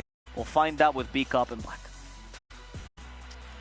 Thank you very much, Avo and the panel. Can Team Spirit Stormhammer their way through the hopes of LGD taking the 2-0 series in this one? We'll have to find out. A tough lineup to go up against if you're the side of Team Spirit. I gotta know. Are you confident in a Sven? Are you confident in what this draft brings for Team Spirit? Or is it too much from LGD? I gotta say with the panel this time around. Okay. Where LGD's lineup is really solid. I think the only weak point they might have is that Nature's Prophet needs some farm, so does it. Like, they're really very reliant on Pangolier to make the early game work. If Spirit can overrun them in that early game, maybe they have a chance in the mid-late game, you know. I'm not the biggest fan of Sven. The Warcry is nice, as the panel spoke about with the shard. It's basically like an AC walking around passively. It's very strong, don't get me wrong, especially against the physical damage like this, but will it be enough? We'll have to see. Obviously, the Viper in the last game, as Team Spirit, they had a 3K lead to start it off. It felt like everything was lost for them. Then LGD pretty much said, no, we're fighting as 5 now. You guys have to catch up. It was, what, 7 minutes into the game, 7-7. LGD had heroes, 5 heroes over mid, and we're just ready to go. So it's a wonder here if it might even just go the same as game number 1. Yeah. Now, the only difference here is that their 5-man isn't nearly as strong as it was in the last game. Not until Alchemist gets fat, at least. Will take a while, you know, like timings on the Radiance are usually like... Right. And I dare say, if he does get a Radiance at minute 10 or 11, the game is going to get... So they need to shut down the Alchemist as much as possible, while make don't lose too many towers to as well. Yeah, they do it. They've got Collapse back on the Viper. We saw Collapse was able to take advantage of the weakness there in that lane when he was able to get Ame a couple times. They got that gold from the Bear, which kind of did give them a lead. That 300 gold that they were getting from the Bear multiple times. They don't really have that available. They could still get these kills, but it won't be as much gold, of course, if they don't get the Bear, right? Yeah. It's a rebound in by Mira. You got concussion, nothing really doing, and it ends up being 3 bounty runes for the Team Spirit and 1 for LGD. So a small little lead in the early game, always nice. First blood's always nice too, if you were able to get that. I know how that feels. But 1 bounty advantage is basically like 3 creep kills per hero. Okay. Not a small thing. It's early game, especially when the lanes are so important. Yeah, we'll see if they can expand on this a little bit of a lead and how the lanes are going to go. What lane is the hardest for you? Securing the top is not easy. You have to dazzle with Stain, but we already saw Marcy and Viper last game. Like, Londra is one of the best laners. They completely crushed him. So does that mean you stay a little bit more conservative up in top for Ame and Y and wait for those levels where you feel a little bit more comfortable with the dazzle behind you? You need Acid Spray. Once you have Acid Spray plus Poison Touch, it's a lot of trade potential. Also always have to Prophet, can TP in and help you. So eventually this lane is going to get really hard for Spirit, but at the very beginning... It's going to be tough, is where I think you were going, and Y is probably agreeing with you right now as he chased by Mira up the tower. He does have 5 tangos to work with. So he's A-okay for now. Also got that heal 1, and he pops us out. I'm not crazy, right? There was keyboard sounds in that line? Yeah. For anybody that thinks it might be. Top lane is, in theory, a very nice combination, right? Acid Spray, -4 armor. Then you have the physical damage of Poison, a Shadow Wave. So there is a lot of potential, but not super easy to pull off. you have to be very careful when you're Mira here. The longer poison star touch stays on top of you, the more damage you obviously take. Half health already. Yeah, on the TP away, he's TPing the tower. Yeah. And just another sentry to make sure that he can keep the advantage there. Yeah, mid lane, same as the last game. Very, very even again. And then we'll see the same thing. People rotating, rotations. We'll create a better team for him. Environment for his team. Same matchup over mid. Yep. I want to see Toronto adjust his item build a little bit though. Like that early BKB last game didn't really work out at all. Would you prefer the Maelstrom? Yeah. Scalability. I even thought about potentially I could fast Vessel. Oh, why? You're in trouble.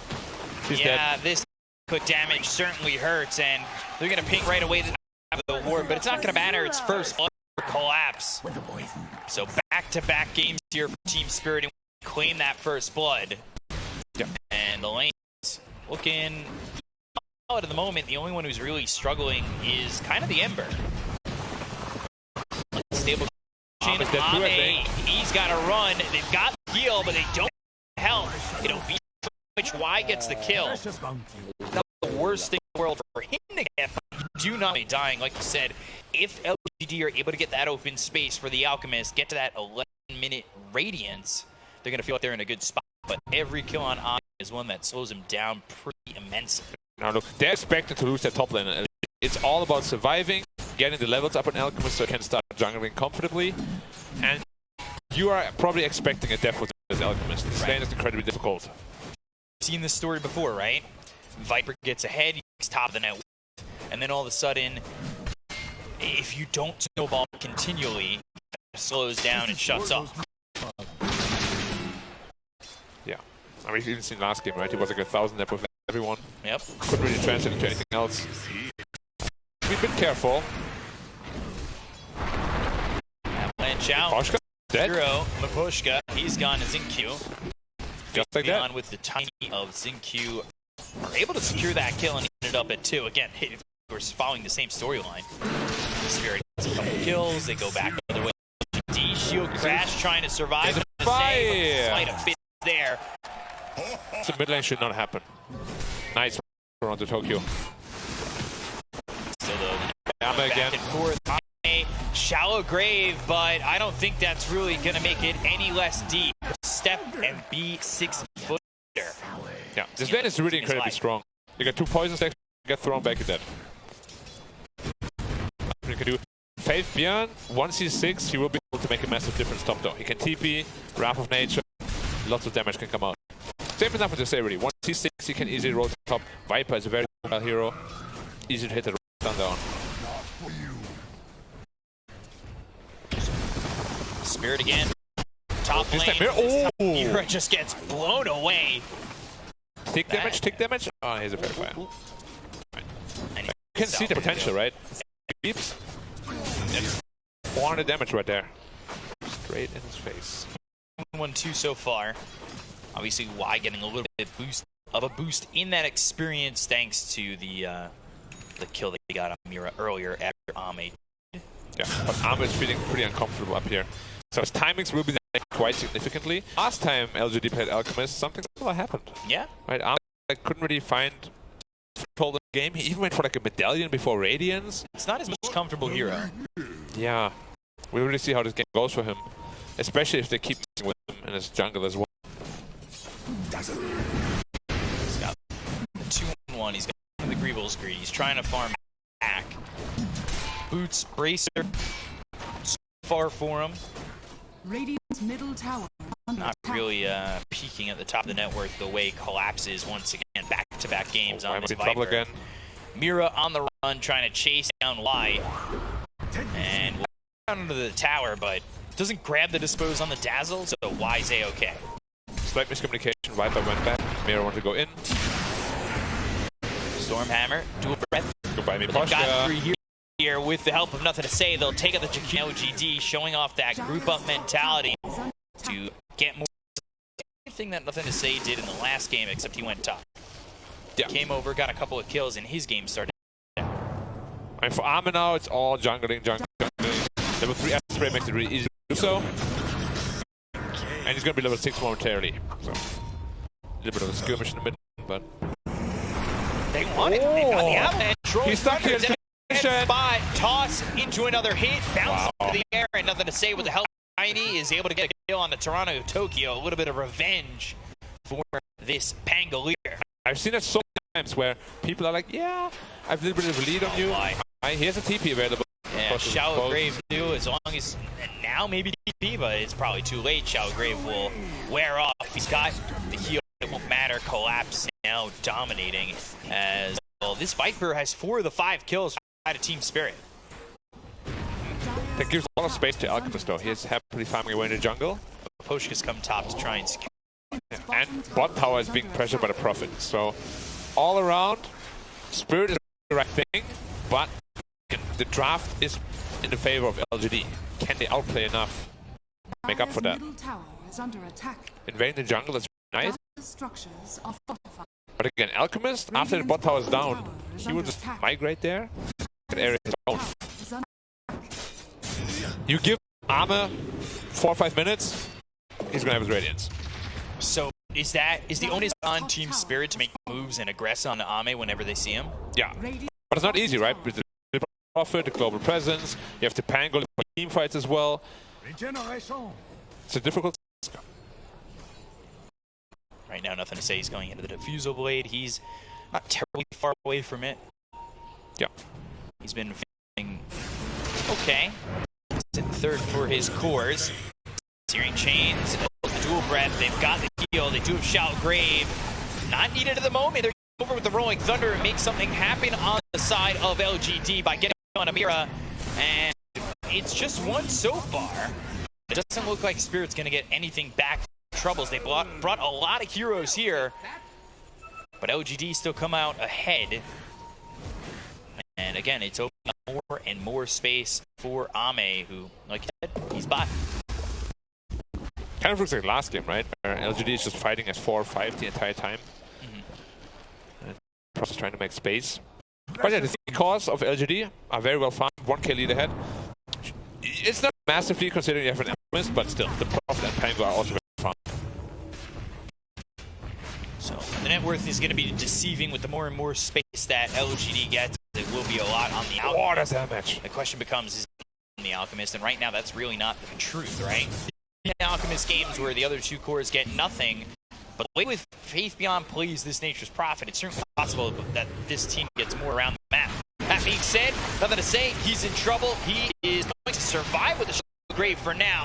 He'll try to TP away, and he'll be fine. Mira's in trouble now. Mira is the one going down with the tree. Treats in front of him, but Mira turns it. They'll look over. They've got the rebate into these heroes. They get the Mira. They look over at Faith Beyond. They've got them too. They take out Faith Beyond as well as why they'll look for Zing. Dual Breath. The damage is tiny, but not enough. Toronto Tokyo, though, chasing and getting this +1, and the slight just isn't the killing blow. Yeah, good fight overall by Spirit, keeping up the pressure, and all the skirmishes while Sven is farming benefit them. There's nothing to say what to do with him, though. Would have been a massive one to pick up. Yep. Because he's closing in on his Diffusal Blade. Once that's up, all of the heroes are so man-reliant. One swap can literally just ruin your team fight. How close is he to not too far? Yeah, just about 600 gold. Remember, the farming war will always be won by Alchemist. Right. He doesn't have max level greed yet, so it's not as fast as it could be. But you know, he's getting... He's certainly getting there. He's getting close to that sacred red. And we'll see how quickly he's into the Radiance. You would have liked her at the 11-minute mark, but shut down a lot of lane. Yeah, the top lane wasn't exactly easy or smooth sailing for him. Yeah. Now they're just diving to get the mid tower. They need to open up the map. Zingyu, he's in. Avalanche running out of 2. They're looking for the Rolling Thunder. They've got... He ran to the back end! Back white! Toronto! Click! Oh boy. I thought he got out. I think everybody thought he got out. Yeah. The tips come out from LGD. Which is a rare thing to happen. And, I mean, that is... very rare for Toronto Tokyo, but certainly something that could end up being a little bit tilting. Alchemist farming the enemy jungle very aggressively, but he knows his team is just around the corner. Relic completed now, onto the Radiance. Yeah, I'm finishing it all up. They ping out the Alchemist position. Tokyo, Gotta run. Rebound. They're on the run. If they could get first, maybe they catch up to Omni and get the kill there, but the Sleight of Fist, Searing Chain, Poison Touch, Dispose, all on the Y. He'll shallow cave by his time. Nobody coming here for the DD just yet. They do have 2 heroes in the vicinity, but not moving in. I dare say he could have actually TP'd there. All used their stuns already. Like, if he TP'd there, that would have been some damage right there. 4 heroes to kill a Dazzle, and he just TP's out. Back-to-back damage could have been devastating. Look at this stack. Oh yeah, after that stack, the is pretty much done. Also, Control Camp, which summons the 3 nice little skeletons that we all love. But Alchemist even more so. Let's watch the gold skyrocket. Or not, if you're a fan. Yeah. Well, I mean, I'm just saying naturally. If he takes this camp, it's going to do its thing, right? That's the Radiance pretty much done. Point. Yep, here we go. And probably just into BKB Blink they're gonna next. Once it's up, it's gonna be incredibly hard to shut him down. So not that 11-minute Radiant we're hoping for, but it does come out with about 13 half minutes. Yeah, still about a half minute faster than normal. 80 matches. So a lot of played. And there's the Hurricane Pike finished off for Collapse. That's pretty quick, 1.5 minutes quicker than the average as well. Looking to go in and have the Rolling Thunder though after Mira, but he'll rebound away. Slowed a lot though. Mira on the run, Mike strike through onto Say. He's got to be careful. They've got the Storm Avalanche on a 4 as well. The Swashbuckle landing on these heroes. They've got the Sprout, they have the control. They will go. Took you the rebound once again. Nothing to say he doesn't have the Rolling Thunder. He already went to shield crash, but he's got the save from Y with the shallow grave. Swashbuckle getting Toronto Tokyo very low. They've got the Sprout with the Force Staff, which is actually the Hurricane Pike to get away. Unstable concoction, Storm Hammer out onto Ame, but they got the disarm onto the Sven. They're looking maybe to get the Remnant back into the fight, but there's space beyond behind them all. Goes into Toronto Tokyo. They get the Kodamiro. They've got the Ice Path on the turn. It's not going to matter. Yeah, is gone. But Pushka, he's only going to survive for a little bit longer. They are in on this Jakiro, and it's a triple kill for Ame. Worst case scenario. He up with Radiance, they take a fight straight after, 4-0 trade. Well, not really trade, 4-0 fight rather. Get the mid-tower, the map gets opened up even more, and you're already playing against the club. Right. This is worst case scenario for Spirit, and this grand final might be one of the shortest in history, like ever. So you're saying extended to a BO7? I would love that. I'm down. But then again, LGD destroyed Spirit in this tournament in particular.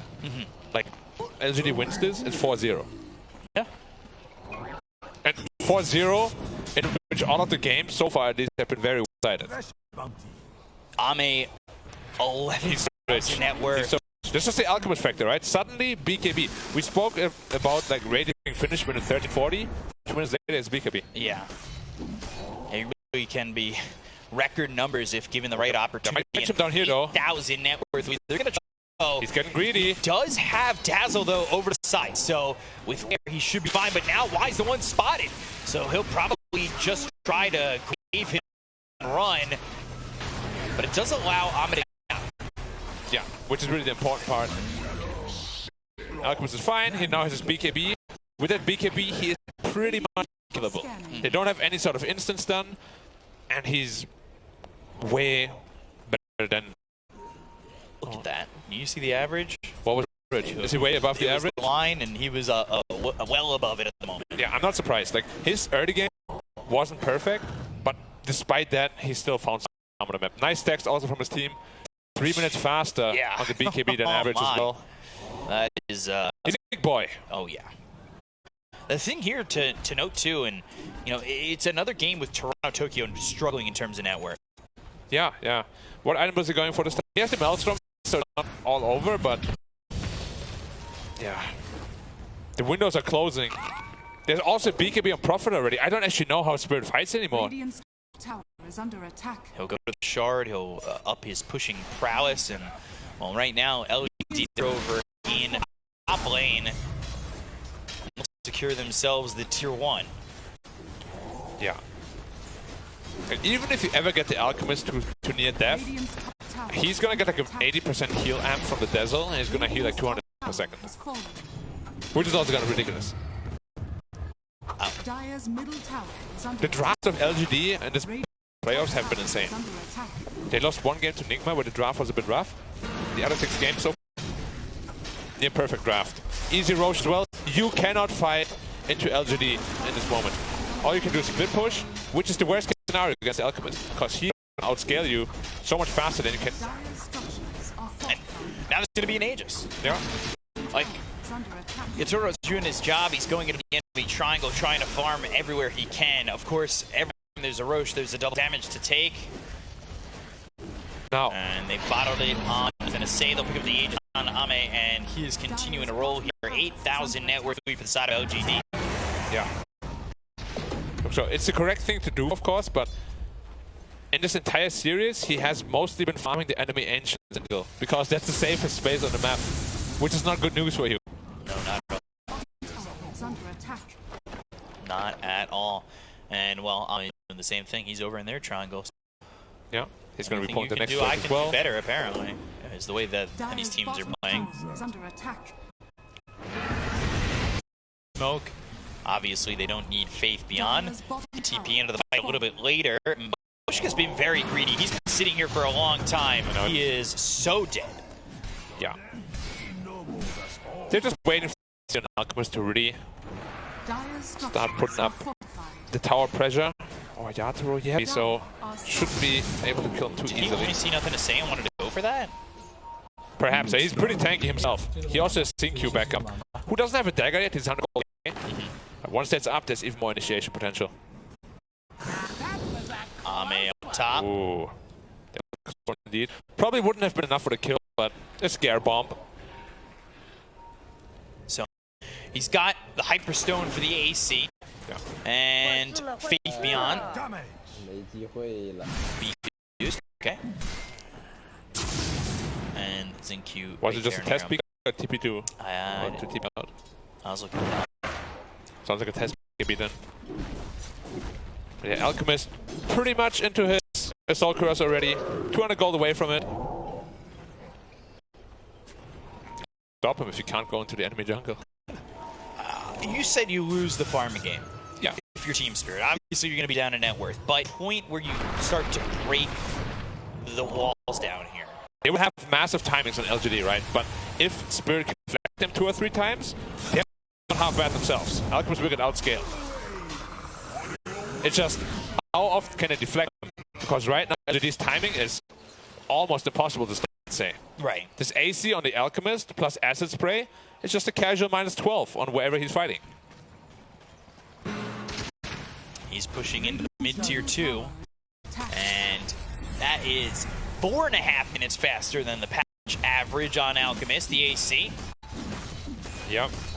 Said breaking records and continuing to grow.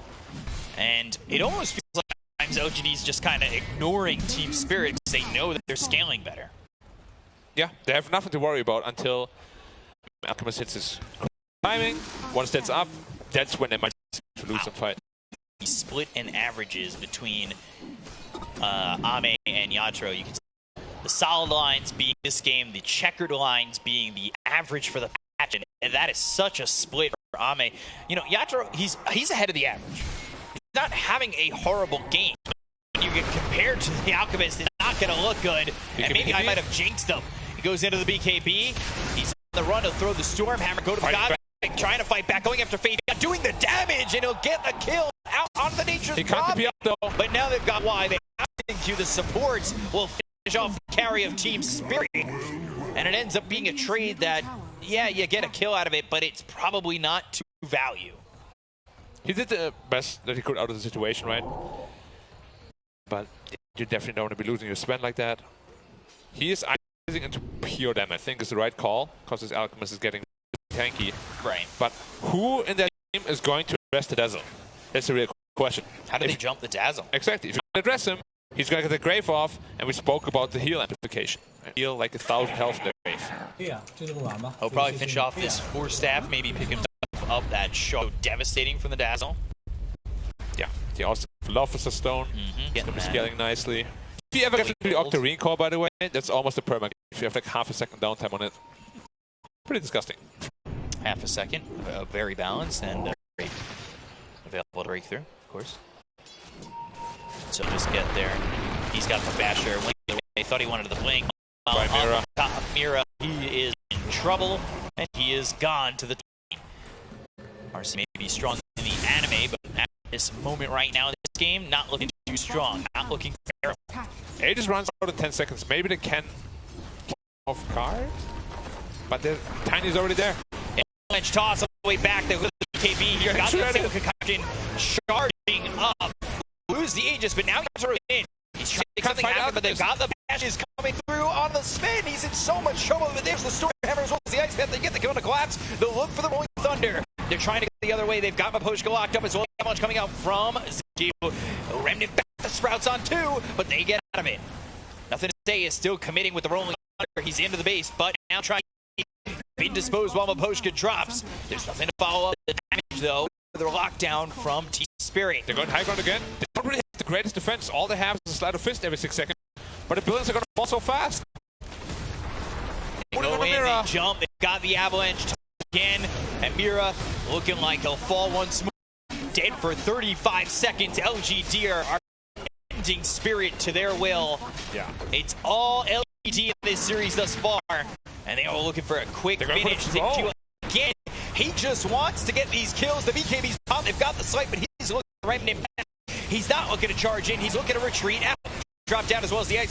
Got the lockdown on Omne, who no longer has that agent. But he's got a Dazzle ready to go. Dazzle is on it. Y is behind him. Shallow Grave.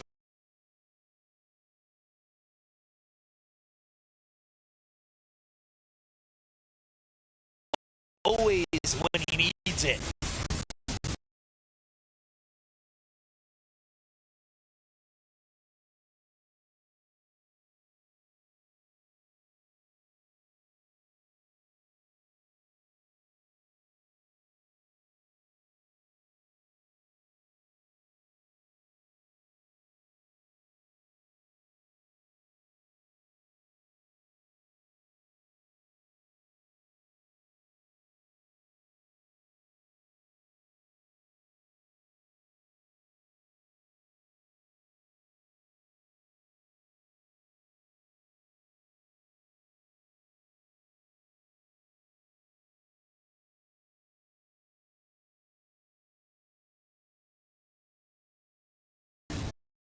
Wow, they're really trying to force out Desolator on the Nature's Prophet, further amping minus armor, physical damage.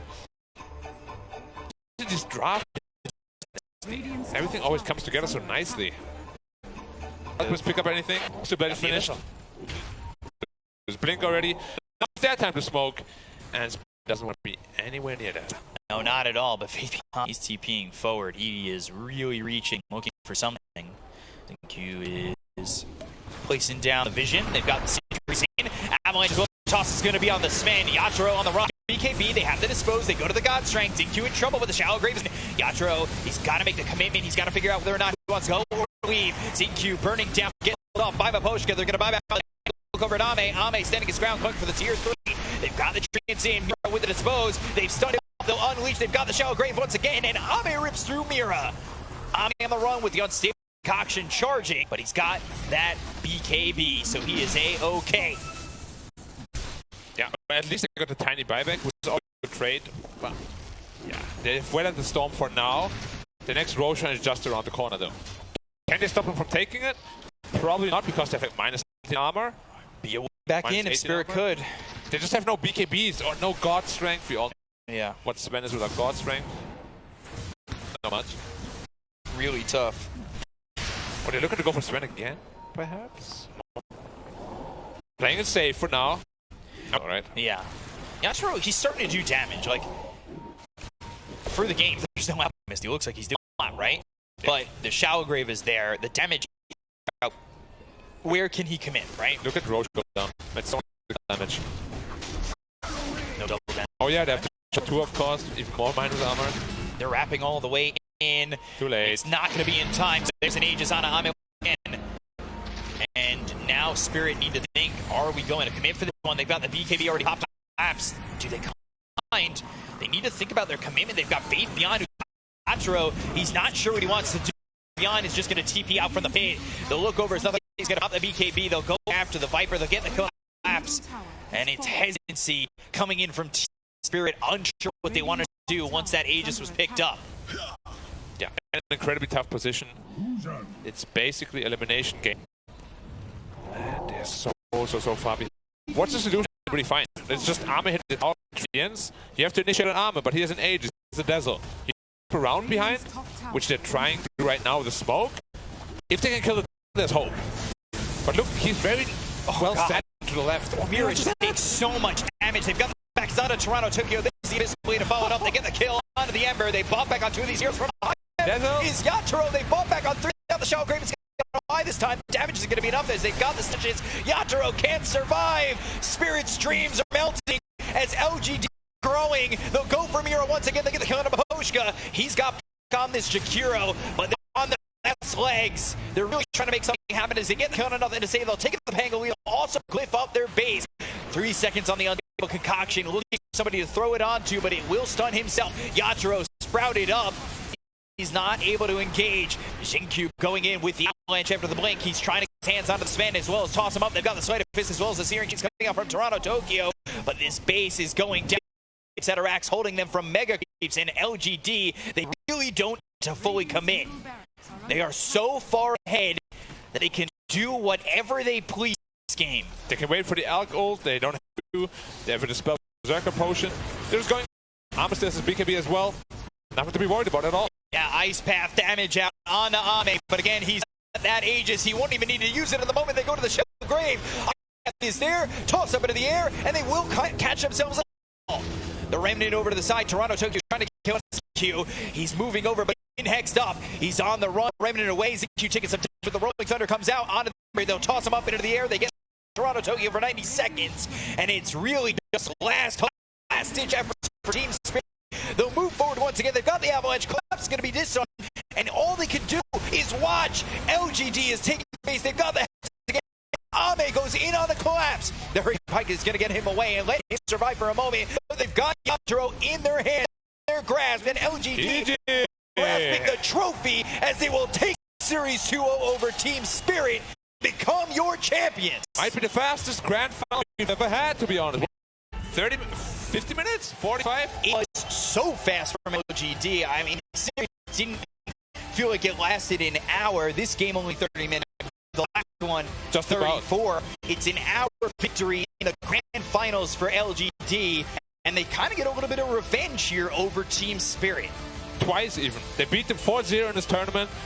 No chance at all for whatsoever. Outdrafted, outplayed, out-strategized. Just everything. It's such a scary everything online.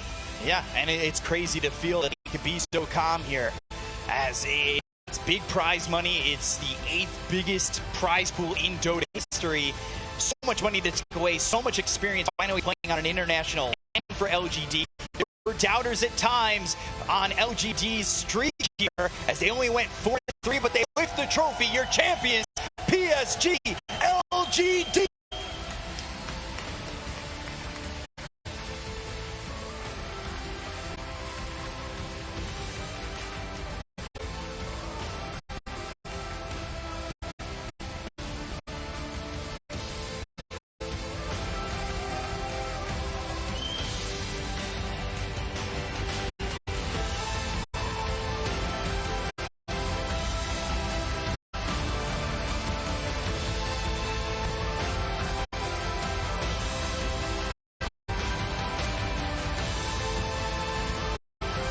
LG in the trophy. It's GQ. Some of them. Cutie holding that trophy. Xiaoba tried this. A bit too heavy for him. He's like, hey, FFB, and you want to have this again? You got to have the muscles to lift the trophy. It seems like they do here on LGD, at least for the most part.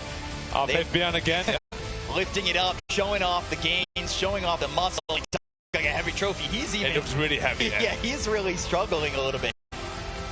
Oh, wow. And line up. Everybody happy for LGD as they do take this duo. An hour and 3 minutes total was all they needed to take this victory, and it's a little bit of revenge here. It may not be TI prize money, but it is big money on the line here at LGD. I mean, again, I said it before, international land for these teams, for RNG, for LGD, and it's a lot of experience to gain, especially they've got metas and things shifted. We saw the meta change come in. We saw what brought from their own regions. What's your takeaway? LGD, is it dominance? Is it the drafting? I think it's adaptability.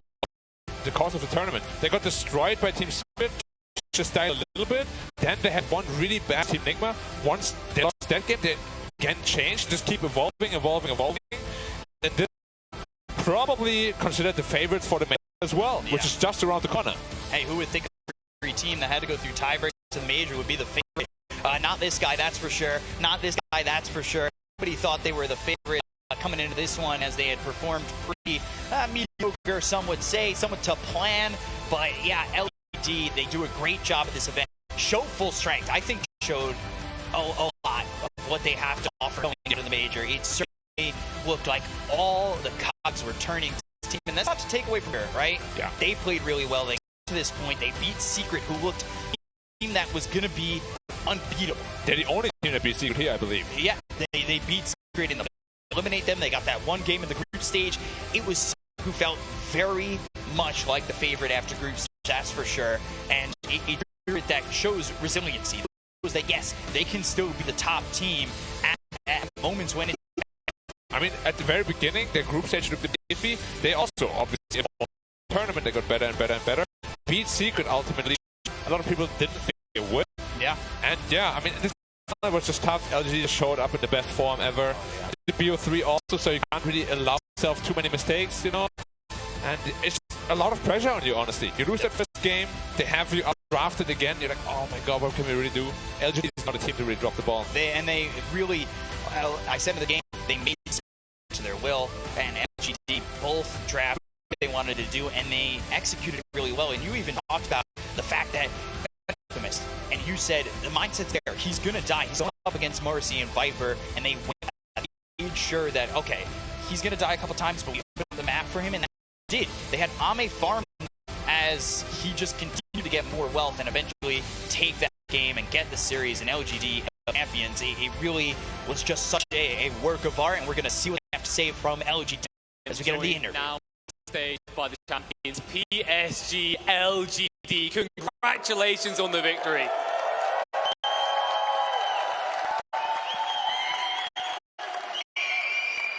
First off, easy question. How does it feel to be RIYADH Master Champions? 特别开心。 I feel so happy right now. Audience saying that they are also quite happy. I can imagine you are happy. Talk me through the emotion of this, because coming in this tournament, you were the last team to arrive, limited time to prepare. How did you overcome this to come all this way to lift the tree? 请和大家说一下，你们是本个比赛到沙特，然后你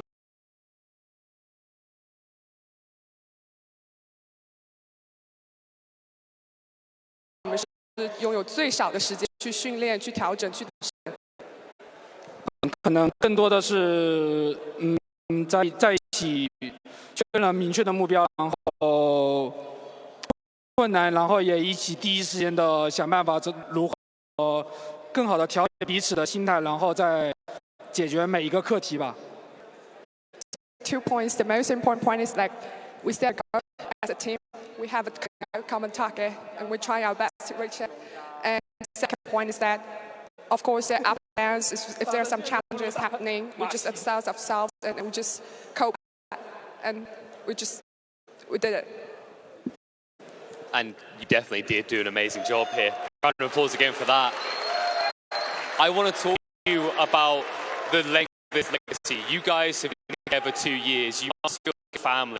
Are you proof that keeping a team together for a long time is the way to find success? 你们成为一个队伍成员已经有2年时间了，像一个家庭一样。你们觉得这样的关系是一个成功的关键？我听不清，我听不清。你们觉得这是很好的，就是大家都比较了解彼此在无论是顺境的时候，大家看点在哪，然后在比较困难的时候，大家都知道为什么会这样子，然后大家彼此开解彼此吧。I think it's very good because we already know each other very well, and we know why we're happy. Why? Because we need some games, we might be doing well in some aspects. We know why, and we also know why we are not so happy because we can't just get it over together as a team, as a family.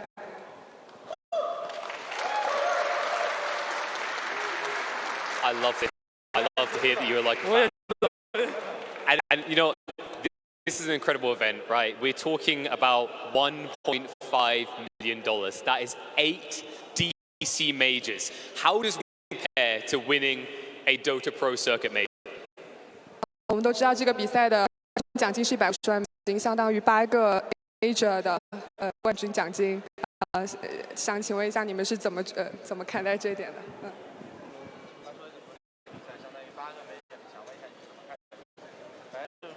当然是这个比赛特别牛逼啊，然后他有能力下次来办个 major 啊这种的。All of us feel like this is a great tournament, talking about this Riyadh Masters, and we're hoping that we're looking forward one day that Riyadh or Saudi Arabia is going to hold the next major of Dota 2.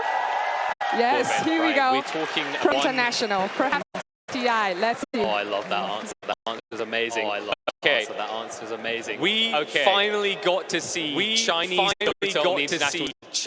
Dota on the international stage. The first time. Major is just ahead of us. Is this the beginning of Chinese dominance on the international stage again? 我们终于看到中国队伍回舞台中了，以及 Major 已经破咫尺了，就是我们马上就要去打 Major。那么你们觉得这是一个统治的时代的开始吗？他说中国队终于可以出国打比赛，第一个国际性的，你觉得这是你去打 Major 和 DI， 这是你统治中国队他统治这个世界的开始？统治不至于吧，然后但肯定是个开始，然后让现场还是在线上一直看的观众，然后支持中国 Dota Chinese Dota。We wouldn't say it's a beginning of dominance. We will say beginning of something. Who are supporting here and who are supporting us online on the TV, fight and to continuously support Chinese Dota, because CN Dota best Dota.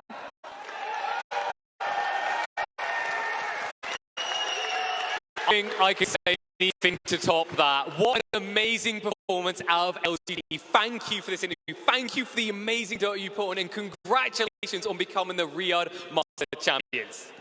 祝贺你们，祝贺。Thank you. What a phenomenal tournament we've had here. The final has been done. We have crowned our champions. PSG, LGD are your first Riyadh Master Champions, but this all needs to be broken down. An amazing moment here on the stage. Now we head across the desk for the closing of the show.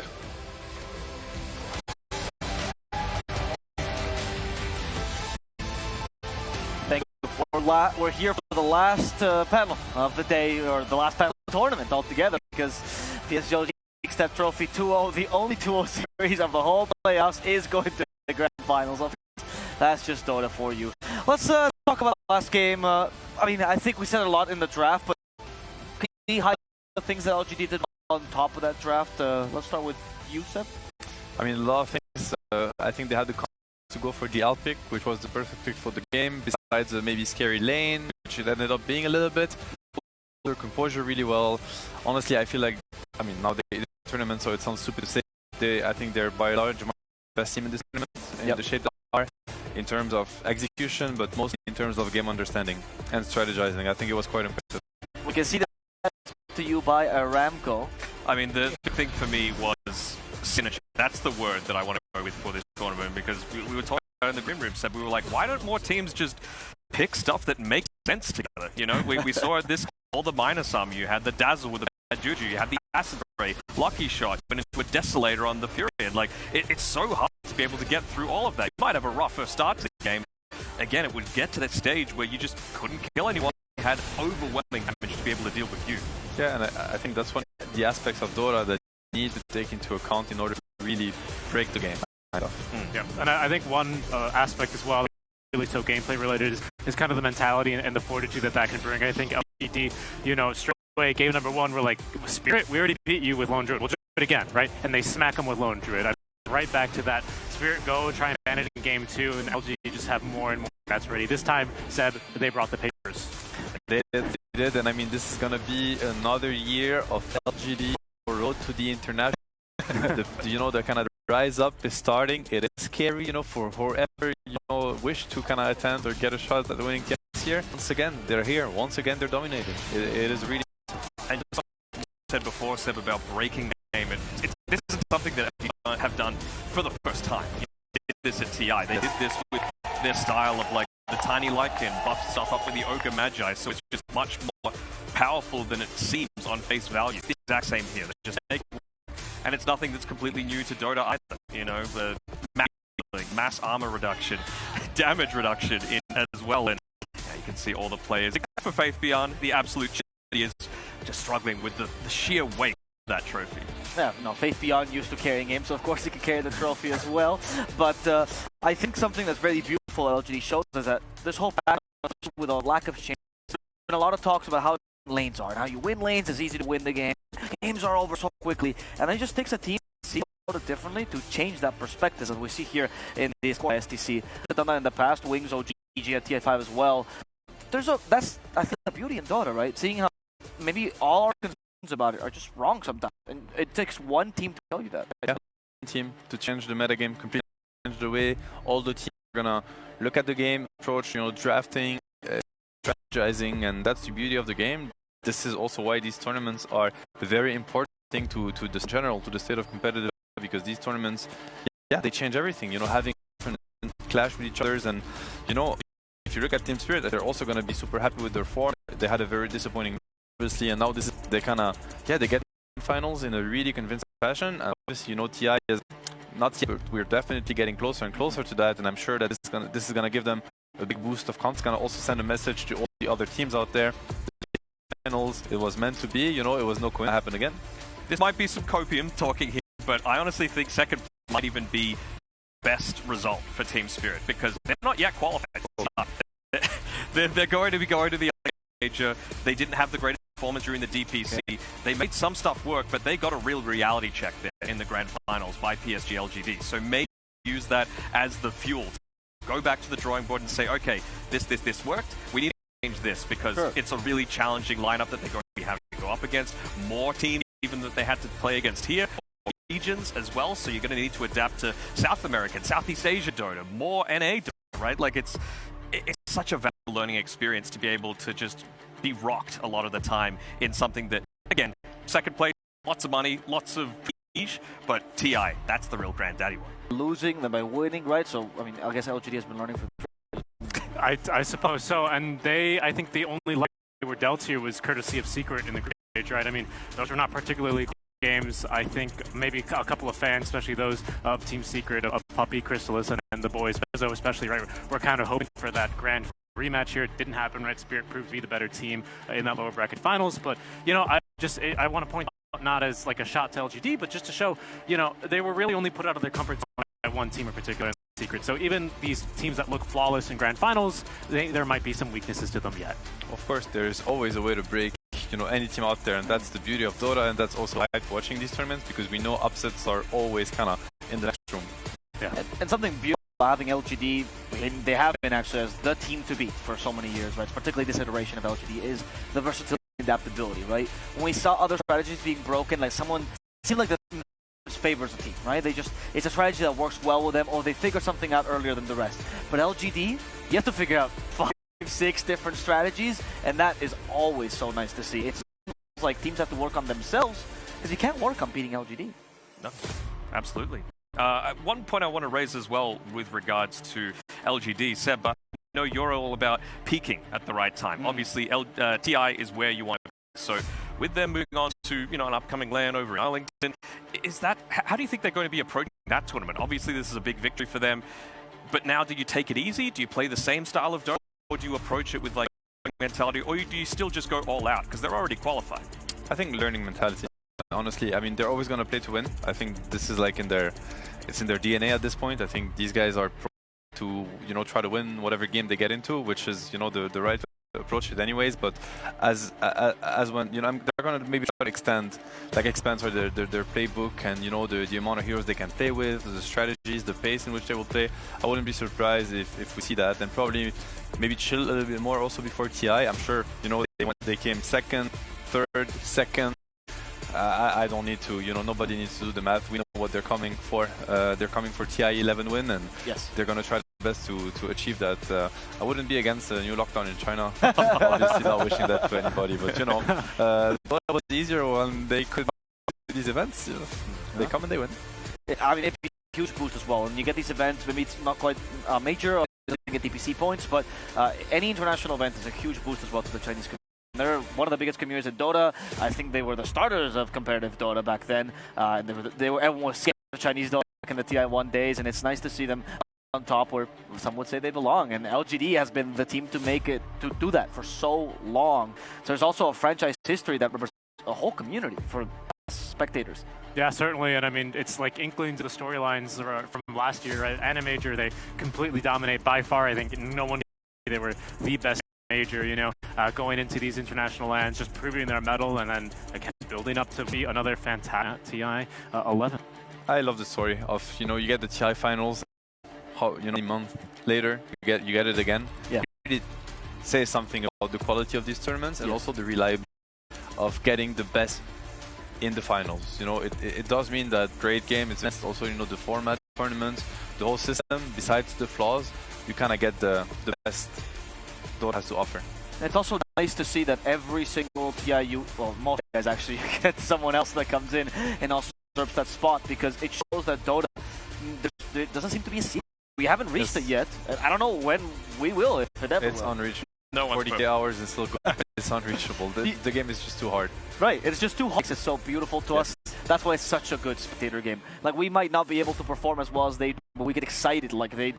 And that's what LGD has.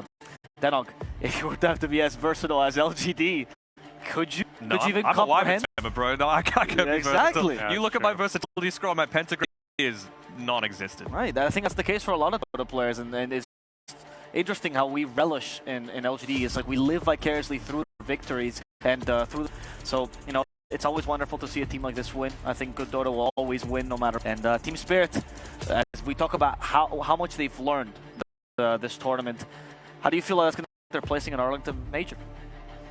I mean, it's really hard to say where the team's going to be at mentally 2 weeks down the line, even tomorrow, right? But I would say certainly lessons to have learned here are definitely going to be from the draft. They can look at these past couple of games and really say, with a good amount of doubt maybe, but yeah, these drafts were pretty hard to play for us. Even the Mars Viper lanes twice in a row, not really working out, and I think perhaps here you can see now in the bracket the 2-0 for LGD as they do manage to overcome that toxic Viper pick. Let's look over the tournament for the last time. Let's reminisce, for the past few days have gone past in the blur. You might have forgotten about this. We started the first day of the playoffs, LGD versus Nigma Galaxy. Nigma, they feel like they figured out LGD, but wham! LGD changes their strategy. All of a sudden, Nigma doesn't know what to do, and they get beat in the third game. Team White, horn even starts.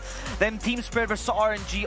Bring the Chinese meta to fruition. Team Spirit, however, prevails. They fix their mistakes that they had in the group stages. They go up against Secret. The final best of 3, we get to see what the game looks like, and Team Spirit seems superior. That Puppy Chen not as strong as we once thought. Then OG versus PSG LGD. OG was waiting there in the semifinals for PSG LGD, but LGD knew exactly how to beat them as they outdrafted them. Even 3 games, as some would say.